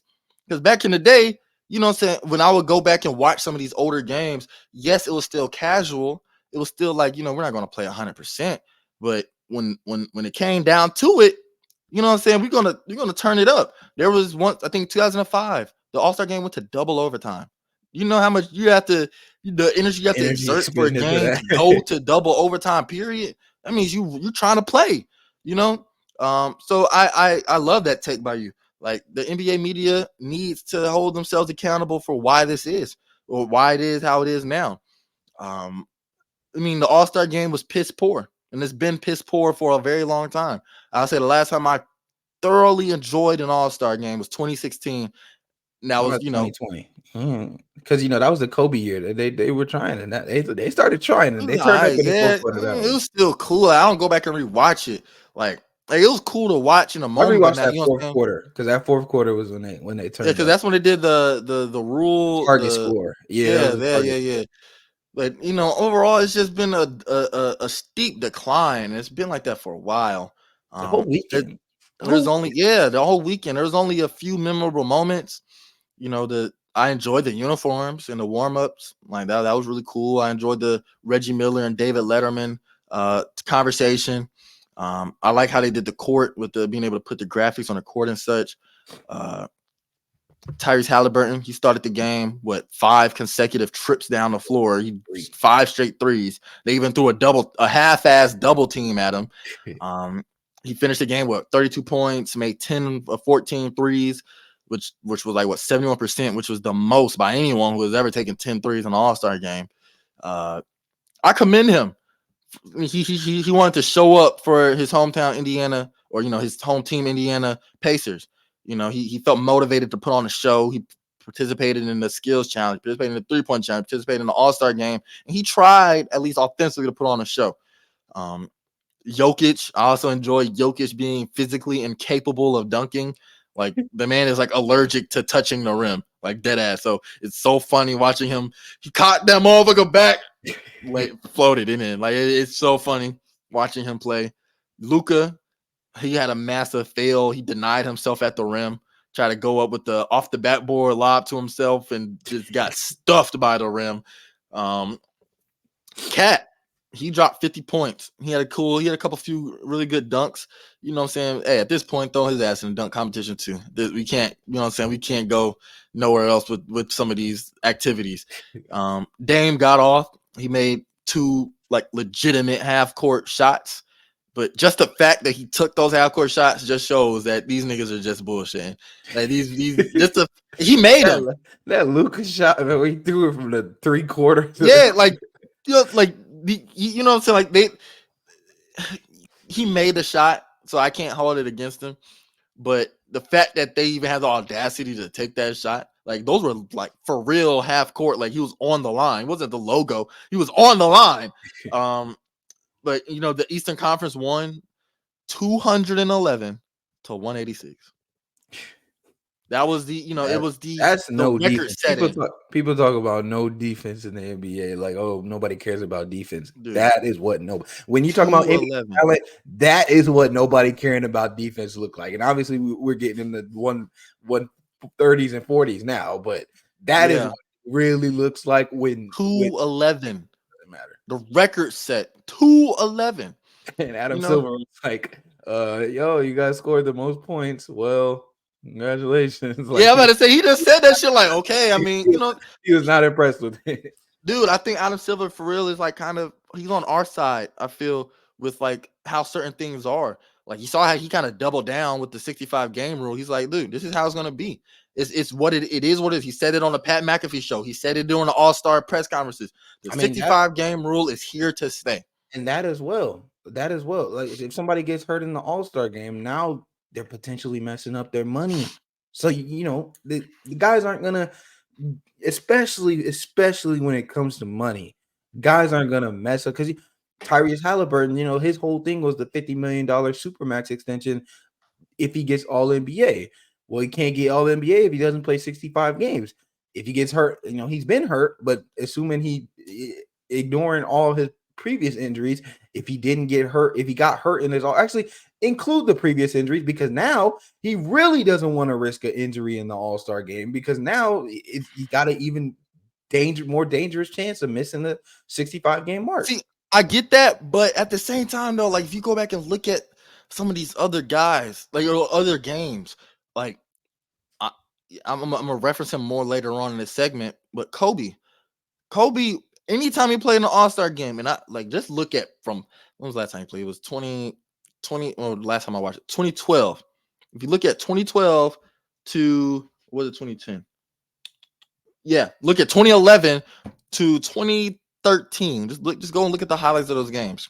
The one consistency you're gonna see is Kobe playing actual defense. The man, you already know Kobe's body was cooked just every time he played in the All-Star game, but it wasn't 100%, but it was like, I'm gonna at least stay in front of you. I'm not gonna let you blow by me. I'm gonna go up for this dunk. I'm gonna go, you know what I'm saying? Like it was some sort of effort. And that's what I'm saying by like competitiveness by effort.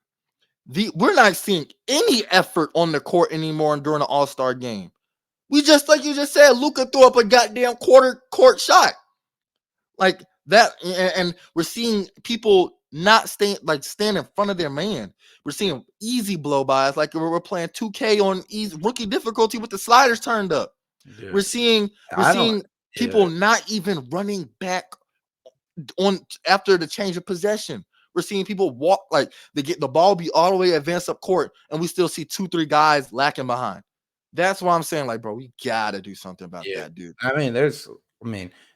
There's a certain amount of effort that it doesn't have to be a real run, but right. Like you said, at least try to stay. I don't think you don't have to put yourself in harm's way by going up and contesting a dunk or anything. Stepping in front for charges and all that. Like, okay, like, you know what I'm saying? Now you gotta calm down. At least because you and me can run to the YMCA and bare minimum stand and try to get at least some semblance of a defensive stop, right? Like I don't think you have to. Like you said, you don't have to turn it into a full game, running full sets and everything like that. But I do think, despite everything I did say earlier with the 65 game rule and the media, how they portray it now, they could do more than what they're doing, and I think that's what they know that too. The players know it. Yeah, that's just it. Everybody knows that they can do more than what they're doing. obviously we're not in those locker rooms. We don't know how they talk, what they, because you have to think that they talk about it before it comes up, right? Like the players don't just go into it blind. They have to be speaking to each other about the effort level that they're going to give. And so it's interesting to see the game turn out this way, because it's supposed to be the collection of the best basketball talent in the world. And it's much to be desired. It's underwhelming. Yeah. I think it's really like a clash of generations. Like, Larry Bird said before the game during the weekend, Indiana legend, definitely a number one too. I loved how they kind of they honored how Indiana is a basketball town, so basketball state, with Oscar Robertson being in attendance, Larry Bird being in attendance, and Reggie Miller, honoring those three guys and everything that they've done. I love that. But Larry Bird said, and I quote, "When you have the best players in the world together, you got to compete. You got to show the fans how good they really are." But then on the contrary, Anthony Edwards said, "I don't know what they can do to make it more competitive. It's a break. I don't think nobody wants to come here and compete." And then flip it again with LeBron, who's been an all-star since 2005. He says, "I think it's something we need to figure out as far as the competitiveness goes." Obviously, from a player's perspective, it's fun to get up and down. But at the end of the day, our competitive nature don't like to have free-flowing scoring like that. So as you can see, it's a varying level of generations. Like, when did you come up watching the game and playing the game versus and it, depending on when you did, that's going to be your outlook on these exhibition matches like the All-Star game. It's a balancing act. If you are participating in an All-Star game, that already shows that your value to the team is immeasurable, right? Like, if you make the All-Star team, it's because you are one of the 24 best players in the world. Be real. You know what I'm saying? So of course, you're not going to sacrifice that or sacrifice your health in an exhibition match that doesn't count for anything. Because the main goal at the end of the day for most teams that have All-Stars is to get a championship in May. But on the other hand, the lack of competition has gotten so out of control and so outrageous that it is more of a glorified shoot around than an actual game. You know what I'm saying? Like, it's look, the All-Star MVP is named after Kobe Bryant. And I've said it multiple times. I said it in regards to the 65 game rule. Everybody loves Kobe. All these players said Kobe was their favorite growing up. Kobe was their GOAT. Kobe's this, Kobe that. Well, look at Kobe in all aspects. Look at his mentality. The All-Star MVP is named after Kobe, but I can guarantee you, I don't know the man personally. I can guarantee you he would be greatly disappointed in the way the game is played now. He even said how he and Chris Paul, they will lock in when it's time to when it hits the fourth quarter and the game close. Him and Chris Paul, when they played on the same All-Star team, they didn't lose. Real. Like, go back and look at some of these highlights when the game came close. At the end of the day, it is an experience that only happens once a year. It's an opportunity for fans to see 24 of the best players in the world play against each other. And now that it's returned back, see, look, think about this. Now that it's returned back to the East versus West format, we only get these matchups twice a year during the regular season. The East plays the West team twice. You play once in their home court, and you play once away. Now we get to see the third time. We get to see these matchups like Bron versus KD, Curry versus Dame, Jokic versus Embiid. I know Embiid didn't play this year, but Jokic versus Embiid, and so on and so forth. Kobe made a great point when he was here. He did an interview with Darius Miles and Quentin Richardson. These guys play harder during a regular ass pickup game at the Y or at UCLA. Fitness. You know what I'm saying? So, and they play real effort, real defense. Look, there was a 5-year stretch from 2010 to 2015 where the All-Star game was decided by 8 points or fewer. Yes, the games were played at a less intense pace. Yes, the scoring output was still ridiculous. Like, look at 2010, the East won 141 and 139. 2011, the West won 148. Right, that was a lot of points. That was a lot. The West won 148 to 143 in 2011. The West won 152 to 149 in 2012. Keep climbing. 2013, the West won 143 to 138. So these games are close. You look at the fourth quarter, the games get tight. You know what I'm saying? We start seeing real defense. Look, 2012, LeBron had the ball in his hands to take the lead or to tie the game. He passed the ball up. I remember that being a talking point in the in the news cycle. Look, LeBron's still passing up the ball. Not want to take the counter shot. Yeah, but that's what we're talking about with the NBA media and how that's valid though. That's valid. I ain't gonna lie. That's valid. Take that goddamn shot. It's an all-star game. It's an exhibition. Who cares if you miss? Yeah, it's who cares if you miss. But clearly they care that you didn't take the shot. But I mean, look at Stephen A's comments about how LeBron ruined the dunk contest. He hasn't even done, and he said he didn't do it. How can someone who didn't do the dunk contest ruin the dunk contest? I understand if you say he had the potential to save the dunk contest by doing it, but to come out and say he ruined the dunk contest by not doing it, it's ridiculous statements like that, and him getting killed for not taking a shot in the All-Star game, stuff like that. Why players don't care? Why you don't see stars? Why you see stars? And you want them to have a more competitive edge, but the media is gonna damned if they do, damned if they don't. So why would they?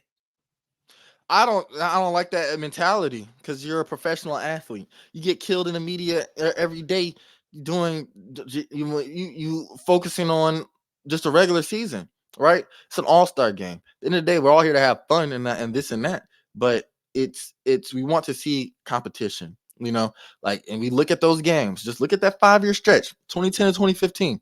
Look at that. Just watch those highlights on YouTube. They're there. The games were close throughout. Players were exhibiting interest.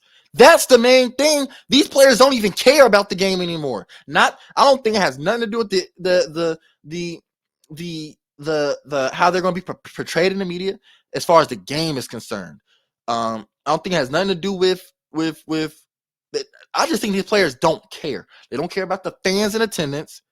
Because it's the same thing with the damn 65 game rule. These players were sitting out for no reason but load management.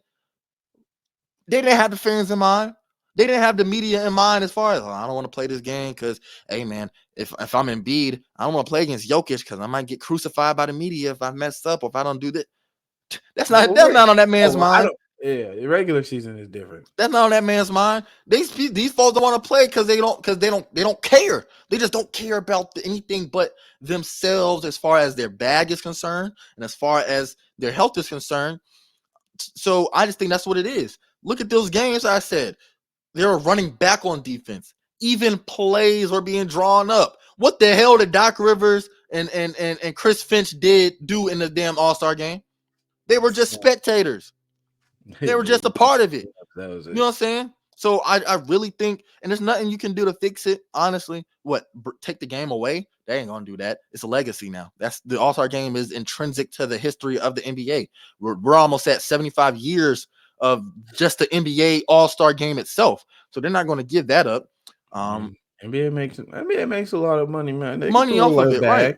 They can throw a little bag. I mean, the only way you can fix it, dog, is the players have to care. My suggestion, what I'm hoping for is next year it's going to be one player. I thought it was going to be Anthony Edwards this year. I said on the last episode, it got to be one player that says, "Hey, man," he doesn't say no, he doesn't disclose it to nobody. He just shows up. He comes out on the court. And he dogs out. Like he's on defense. He's in their face. He's going to the rim. He's attacking and he's driving. He's playing physical on defense. It might not be at 100%, but he's going to be in your face. He's going to set the tone early. It needs to be somebody like that. Hopefully it can be like a one-time All-Star. This is his first All-Star appearance, and he might have gotten in as a reserve or might have gotten in as a injury replacement, and he doesn't know if he's going to be back here again. And he takes advantage of that opportunity, and he puts on a show. He plays hard. He makes the game competitive, and hopefully everybody else can kind of match that energy. That's what I hope for, because I think that's the only way it's going to change is that if, like you said with the 2020 game, they started playing for real after all it takes is one catalyst. All it takes is one spark for a whole flame to break out. You know what I'm saying? I think that's what it's going to take for this All-Star game to be competitive. Somebody has to take it seriously. And seriously as in like, okay, it's an exhibition. Yeah, I know, but I want to prove that I'm better than you. I want to prove that the East is better than y'all. I want to prove that I can, you know what I'm saying? When it comes down to it, we can dog y'all out. Talking about the 24 best players in the world, I'm gonna show why I'm one of the best. I'm gonna show you why I am the best. That's what Kobe went out there and did, and that's why I love watching those older All-Star games because it was real, like competitive nature. Like you know what I'm saying? Like I enjoy that competition. I think that's the only way you're gonna be able to fix this game. Yeah. Well, I don't want to say, I like you said, it really just takes one. It really just takes one, and I mean, I don't know if they do it to, you know, not as a direct protest, but I don't know if they do it to just, there's when it comes down to, you can't go in anybody's head. We don't know exactly what these guys are thinking, but it's just I agree with what you said about how all it takes is one, because most guys aren't gonna let that happen, right? Like they're not gonna let somebody. They might let, when it's like it is now, they'll let somebody get 60 because they're not playing defense. But if somebody's really coming at them, most guys, it's gonna tug on that ego. They're not gonna Yeah, just let them. They're not gonna let them really do whatever. you saw So they threw that lame ass double team at Halliburton after he made five exactly, straight they threes. five They said, straight "All right, hold threes, up, all and right, they hold said up." exactly. So I do agree with that. That all it takes is one guy to get in there and bring the intensity, and it'll raise everybody's, like I said, it'll tug on those ego strings a little bit. But other than that, there is nothing that outside factors can do to affect this game. No Nope. commissioner can't do anything other than, like I said, throwing a bag. And even then, I don't know how much that would affect it, because The most of winning team, the the winning all team already makes 100,000. yeah, I didn't even know that. Well, but that's, like I said, that's nothing to all-star guys, because all-star guys are making all-star guy money. They're making super Yeah. max contracts and things of that sort. And 100,000 is still 100,000. Let me get that straight. But when you're comparing it to 240 million, 300 million, they're not gonna, that's not exactly the number one incentive for them. So it's only on the players. It's nothing Adam Silver can do. It's nothing the fans can do. It's nothing that anybody watching can do. It is gonna come down to the players and how much they want it. I mean, I saw another suggestion too by for them to move the finals of the in season tournament into the All Star weekend as well. I mean, I wouldn't mind seeing that either because it gives us something to look forward to as far as real competition. I think that's what we're all craving. We're all craving this in not just the All Star game, but the dunk contest too. It's not any real comp. Like it's not anyone that we're really excited to No, see now the dunk contest perform. is different. The No, dunk like contest, I think part of the reason people hate the dunk contest now is the judging.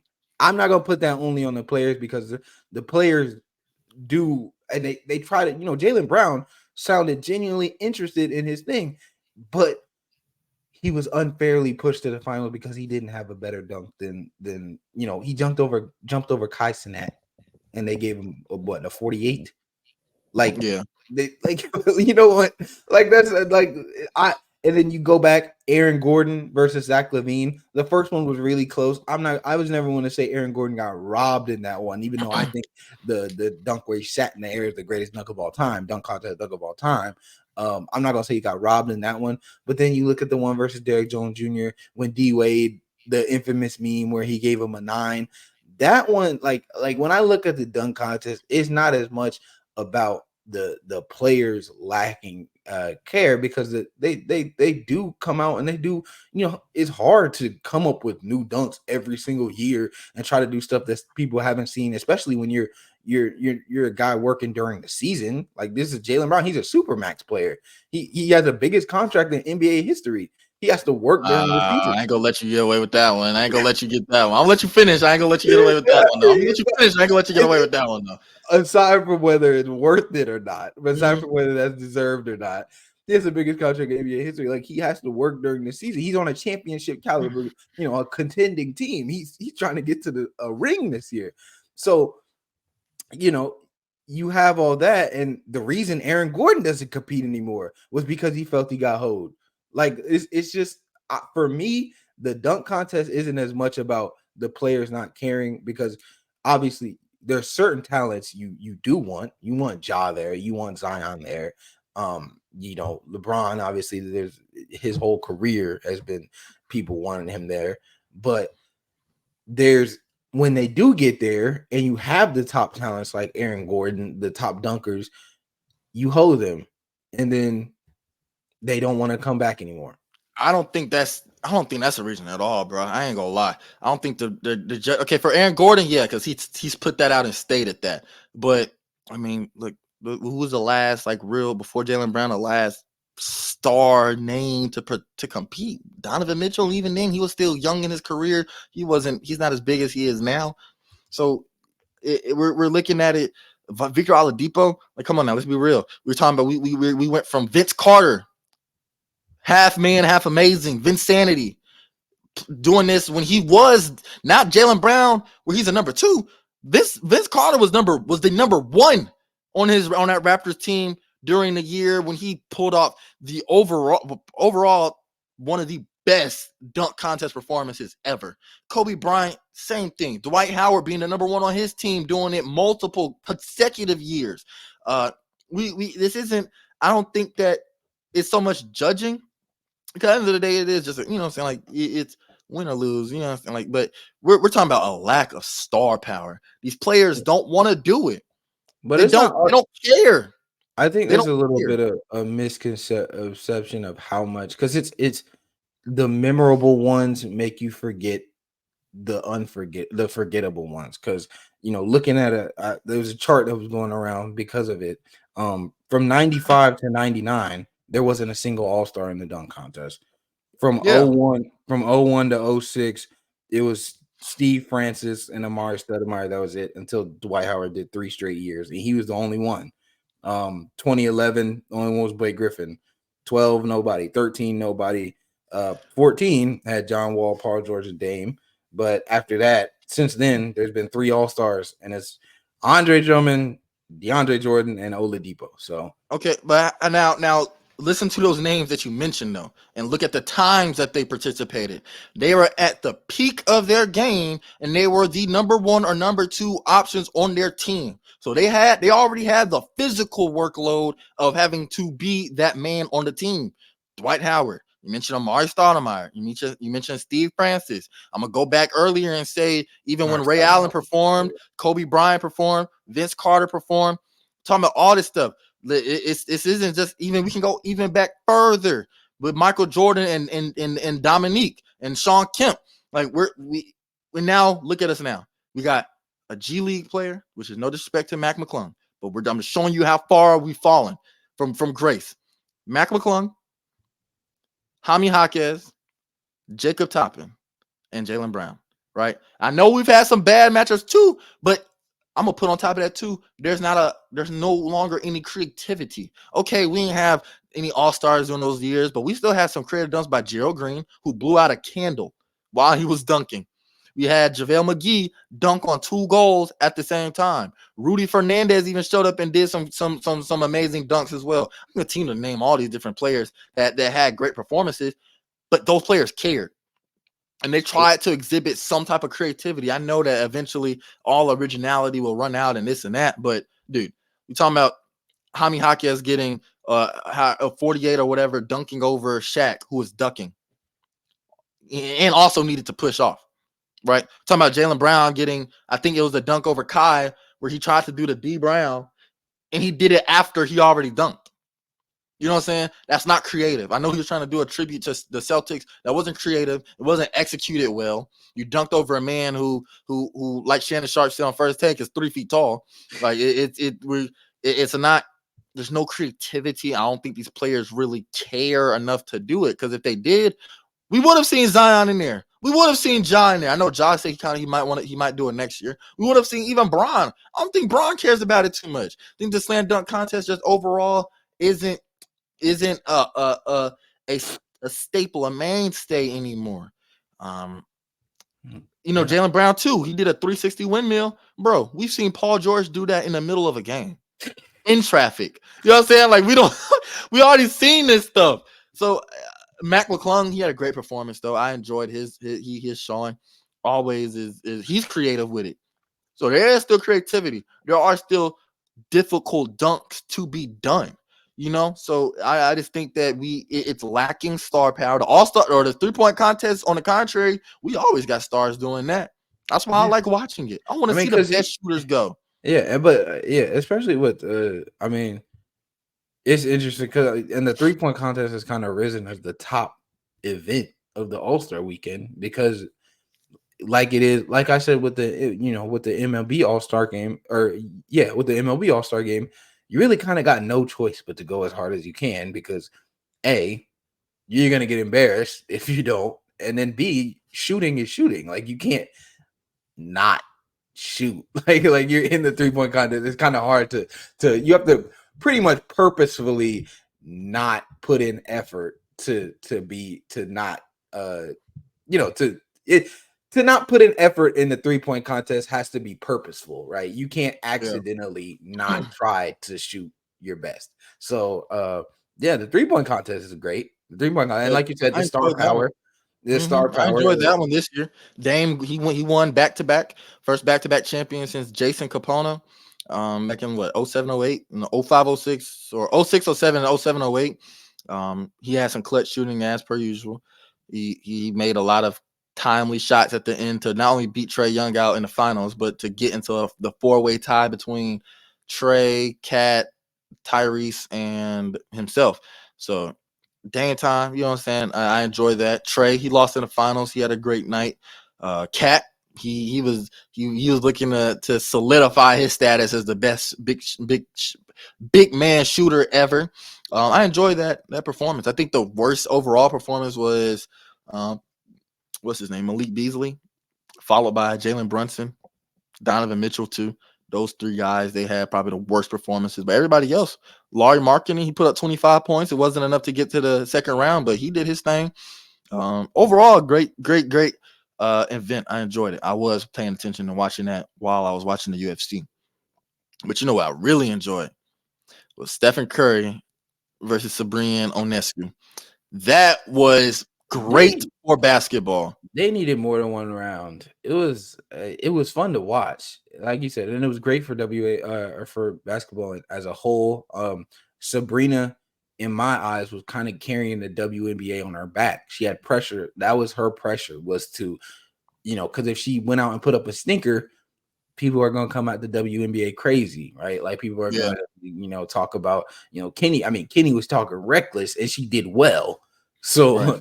like, yeah, in my eyes, she had the pressure of the whole. She was representing the WNBA as a whole. And then Steph, of course, his record, or, his was, obviously he's still going to be the greatest shooter of all time, but his was okay. You know what Steph's, what he had on the line. That's why I like that he went second. I like that he went second. You let Sabrina set the pace, and after she started off going perfect, we made the first 7 in a row. She finished with 26 points. I was dead ass. Like at the end, I was like, oh man, yeah, it was getting a little fun, bro. I was like, oh man. I said I didn't have I still thought he was gonna win, but when he got to he had to make the shots he made on the money ball rack. Oh yeah, there was Like, a tad bit of doubt I had. Like right even before he started shooting, I was like, shit, 26. That was the most that any of the men made during the 3-point contest He would have in tied any round. So and she did that on her. There was no man. That was her first round, and she did that. They're not I'm even like, in season. dude, She's cold. right? Like I'm like, man. So Curry, I had a little bit of doubt. Now I was like, I don't know. It's gonna come down to the wire. But the greatest shooter of all time proved why he has that tag attached to his name. He went perfect from the left and the right wings. He had 21 points as he approached the final all money ball rack. He missed the first, and I was like, oh man. But then he drained the final 4, nothing but net, putting the finishing touches on an absolutely excellent performance. It was very exciting. The buildup was real. The presentation of Steph versus Sabrina as if it was a boxing match, it made it even more marquee. Steph even got a 3-point GOAT championship belt. And Sabrina, she's talking about Nike versus Under Armour. There's a lot of build up, great for all parties. And Sabrina was already talking about next year. So I'm excited to see how the NBA can build on this and look forward to how they can improve on the event. Spice it up, make it 2v2, make it a intergender mixed tag team match. Look, there's so much stuff you can do here. Increase the rounds like you've suggested. There's so much stuff you can do here. I'm excited to see it. That was my favorite event of the night, period. And then finally, Team Pacers won the skills challenge. Uh, that's the team I picked to win. They perform like a well-oiled machine. Scotty Barnes is a certified klutz. He on the first challenge, the relay, the man fumbled the ball, tripped over his own feet being there. He was running, dude. Scotty Barnes needs to have like I want to sit down interview with him and try to get in his head. Why is he in the skill challenge to begin with? Like, I don't know, but hey man, he did good in the All-Star game. if He he was wants stroking to that do thing, boy. it, but I think I don't like the passing on that one. I think they're too big. I Yeah, could they go out are. there They're and too hit. easy. Yeah, exactly. I could Too go out easy. there and hit those targets. It's a giant Mm-mm. circle. Yeah, it's too easy. Before you look at it, man, that's the circle used to be way smaller. You have to make some real accurate passes, and that's why it will make performances like Darren Williams scoring. He did his relay in 25 seconds in 2008. That was just a second over a full shot clock, and he had to do the passing. He had to do the shot. He had to do the he did all that. That was real skill. You know what I'm saying? That was entertaining to watch. Um, this year, I mean, look at you saw Anthony Edwards. The man was bullshitting. He shot the ball left-handed, looking like damn Bill Cartwright out there shooting the ball like that. I'm not a big fan of the team format in general with the skills challenge. I like don't the either. individual. Me too. Like, man, I want to see players with real skill, but it's the same thing that we've been talking about all time. These players don't care. Like, as far like, look, Ant-Man was shooting left-handed. That's not in your game. He doesn't care. Like, you know what I'm saying? Like, these players don't care for real, Man, he's bro. in Atlanta, nigga. You know he gonna troll, bro. Like, they don't care. You know what I'm saying? Like, it's just one of those things where the Pacers cared. The Pacers were playing like a unit. You know what I'm saying? So I enjoyed that watching them, but overall the challenges, no. Hey, put us on a commission on All-Star game commission, man. How about we incorporate a Legends game They or need it. a They throwback need it. players game? I guarantee you, if they had a one-on-one tournament, players would care. I They mean, had I've a been king of I've the been a court. proponent for that for years. Yeah, they One got a on one. 2-on-2 king of the. They got king of the court going. I guarantee you, they would care because, like I said, those are things that stoke the ego. Those are things that you will be embarrassed if you don't win this. Like you will go out Yeah, sad if you don't win this. Personally, I'd say add in a 3v3 West versus East format too. Okay, that way we can keep the whole tradition of East versus West. This time, instead of making it 12 on each team, do 3v3 tournament. Do let the big three do sponsor it. yeah, like do nah. You already know the NBA and Big Three. They do not fuck with each other Well, that's the at all. that's a Yeah, whole they do not problem fuck with each other. itself. But for example, do Curry, LeBron, and Durant, and then do Jokic, Luca, and Shai or Shea, something like that. Those two play each other, or they play another three against the East. They go knockout rounds. You go to first to 21. You play. That means you got to play defense. You got to play defense on that because you don't got no leeway. So I think there's a lot you can do to make this an exciting weekend, but it all starts with the players. All starts with the players. The players don't care. We don't care. You know what I'm saying? So, but it's definitely up to the NBA to kind of to provoke, to promote that level of care. If they got to throw in some extra money, which is kind of crazy, but they're throwing some extra money, maybe that'll be enough. They're making billions. They should be able to, Yeah, I know, but you know what I'm saying? Do I something. understand it, but Do today, something. like, and that's why I said about the NBA that it's all about branding so much more than other sports. And players care about their image, they care about their brand, and then that's why they care about their bag so much because it's all about an image nowadays in the NBA because there's your NBA stars are legit celebrities. Right. NFL stars, you got a couple that are celebrities, but even the top talent in the NFL, Brady was a star, but he wasn't like LeBron. He wasn't like Jordan, and he's considered the GOAT. So Right. it's different in terms of star power and celebrity namesake in the NBA. It is. So we will see this. It was an overall weak weekend, but I enjoyed it having UFC 298. If it was only the All-Star weekend I had to watch for sports this weekend, I would not have been here today to talk to y'all. However, the UFC 298 carried. I enjoyed that card. I hope y'all enjoyed this conversation. But before we head out, who that is? We back. You got to run this again. You already know. Already got the player. You don't even got to hesitate. You already got it. You ready? Yeah. Amir Johnson. Oh my God. This is, you know, I feel like you should get this one. Yeah, I should know this one, and I feel folding under pressure, man. As soon as he's played 14 years in the NBA. Yeah, his last season was 2019, so he did play in that time span of you watching. Amir Johnson, power forward, center. Yeah, I should know this one. How many teams was he on? 4. Yeah, 4. He played, you know, at least 2 years with each of them. Was he on the Hawks? No, he was not. Okay. Well, you got one left, one pick left, and as you do that, I'm gonna go ahead and pull up this highlight.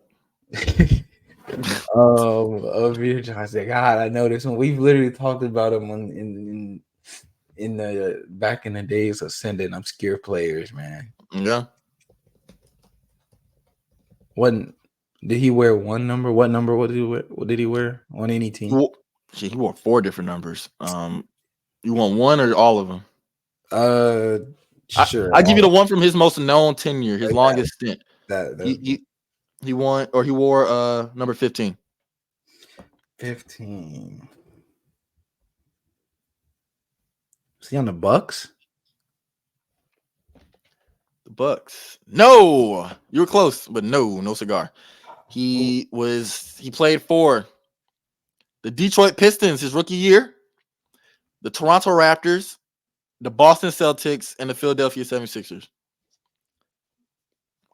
His best year was in 2013-2014 with the Raptors, where he played 77 games and averaged 10.4 points, 6 rebounds. He was an undersized big man. He was only 6'9", but he was solid for his uses. Like you said, he was solid for his uses. I'm gonna give you a good highlight from him. I won't even tell you it's not even a highlight per se, but this was something I remember. He got suspended for it. He got suspended. That's not a highlight. Yeah, it is. He got suspended for it. I'm going to share my screen. Where you at? There we go. Oh, he's on the G League Ignite? I did not know that. I didn't know he played for the Pistons. Okay. Can you see it? Yeah. It's the second day of camp, and this is really troublesome. Amir Johnson is not, but he is on the bench. That's a cell phone. You idiot. They say, but all of us know what a text message looks like. You idiot. What are you doing? It's the playoffs. In the playoffs? Oh my God, I didn't even read that part. In the playoffs. First round of the playoffs. And this is what you're doing? Be real. Be so real. But Amir Johnson, he was a solid player. Definitely a product of the time at where you can kind of have like an undersized power forward. He reminds me of PJ Tucker, just without the shooting. As far as his size and his stature, Draymond Green was similar in build as well. Didn't win much. He was part of the Toronto teams that were getting cooked by LeBron in the playoffs. LeBronto, which is one of the craziest eras in sports, period. The LeBronto era. If you get your city named after a rival, that's crazy. But I digress. This has been Henry Roar. Part of the team that got cooked by Bron in 17-18, the Celtics team that lost in the ECF. Yeah, cooked. Yeah, he was. I don't know if he played significant minutes, but actually, I might as well just go ahead and look. Played Yeah, he didn't get a lot of gameplay. He in averaged the 10 playoffs. minutes a game in the playoffs for that year. Yeah, he didn't get a lot of playing time in the playoffs. Most he ever played was 14 games. That was in 2016, 2017 for the Celtics. Like 10 minutes a game. Yeah. But we're going to be wrapping up this episode. This has been Hear Me Roar, episode 44. We talked about UFC 298, talked about the All-Star Weekend. What's next for Alexander Volkanovski? Who should Ilia Topuria fight next? Merab Dvalishvili, Robert Whittaker, and his future at middleweight. With Henry Cejudo, is he going to be retired? Is he coming back? What's next for him? Is there a place for him at the bantamweight division? Talk about the All-Star Weekend and the game itself. More so, why don't players compete anymore? What can be done to improve the game? The slam dunk competition, the three-point competition, everything. This has been a great episode. I enjoyed talking about all of this stuff. I enjoyed these type of discussions with Noble. And with that, like, comment, and subscribe on YouTube. Rate us on Spotify. Rate us on Apple. Send it to all your people. We will be back again on Thursday to discuss more basketball, a preview at UFC in Mexico City. And with that, my name is the Tony Hope. That is Noble Lewis. We are Hear Me Roar, and we're signing out. I'm not going to press leave studio. I'm pressing end recording.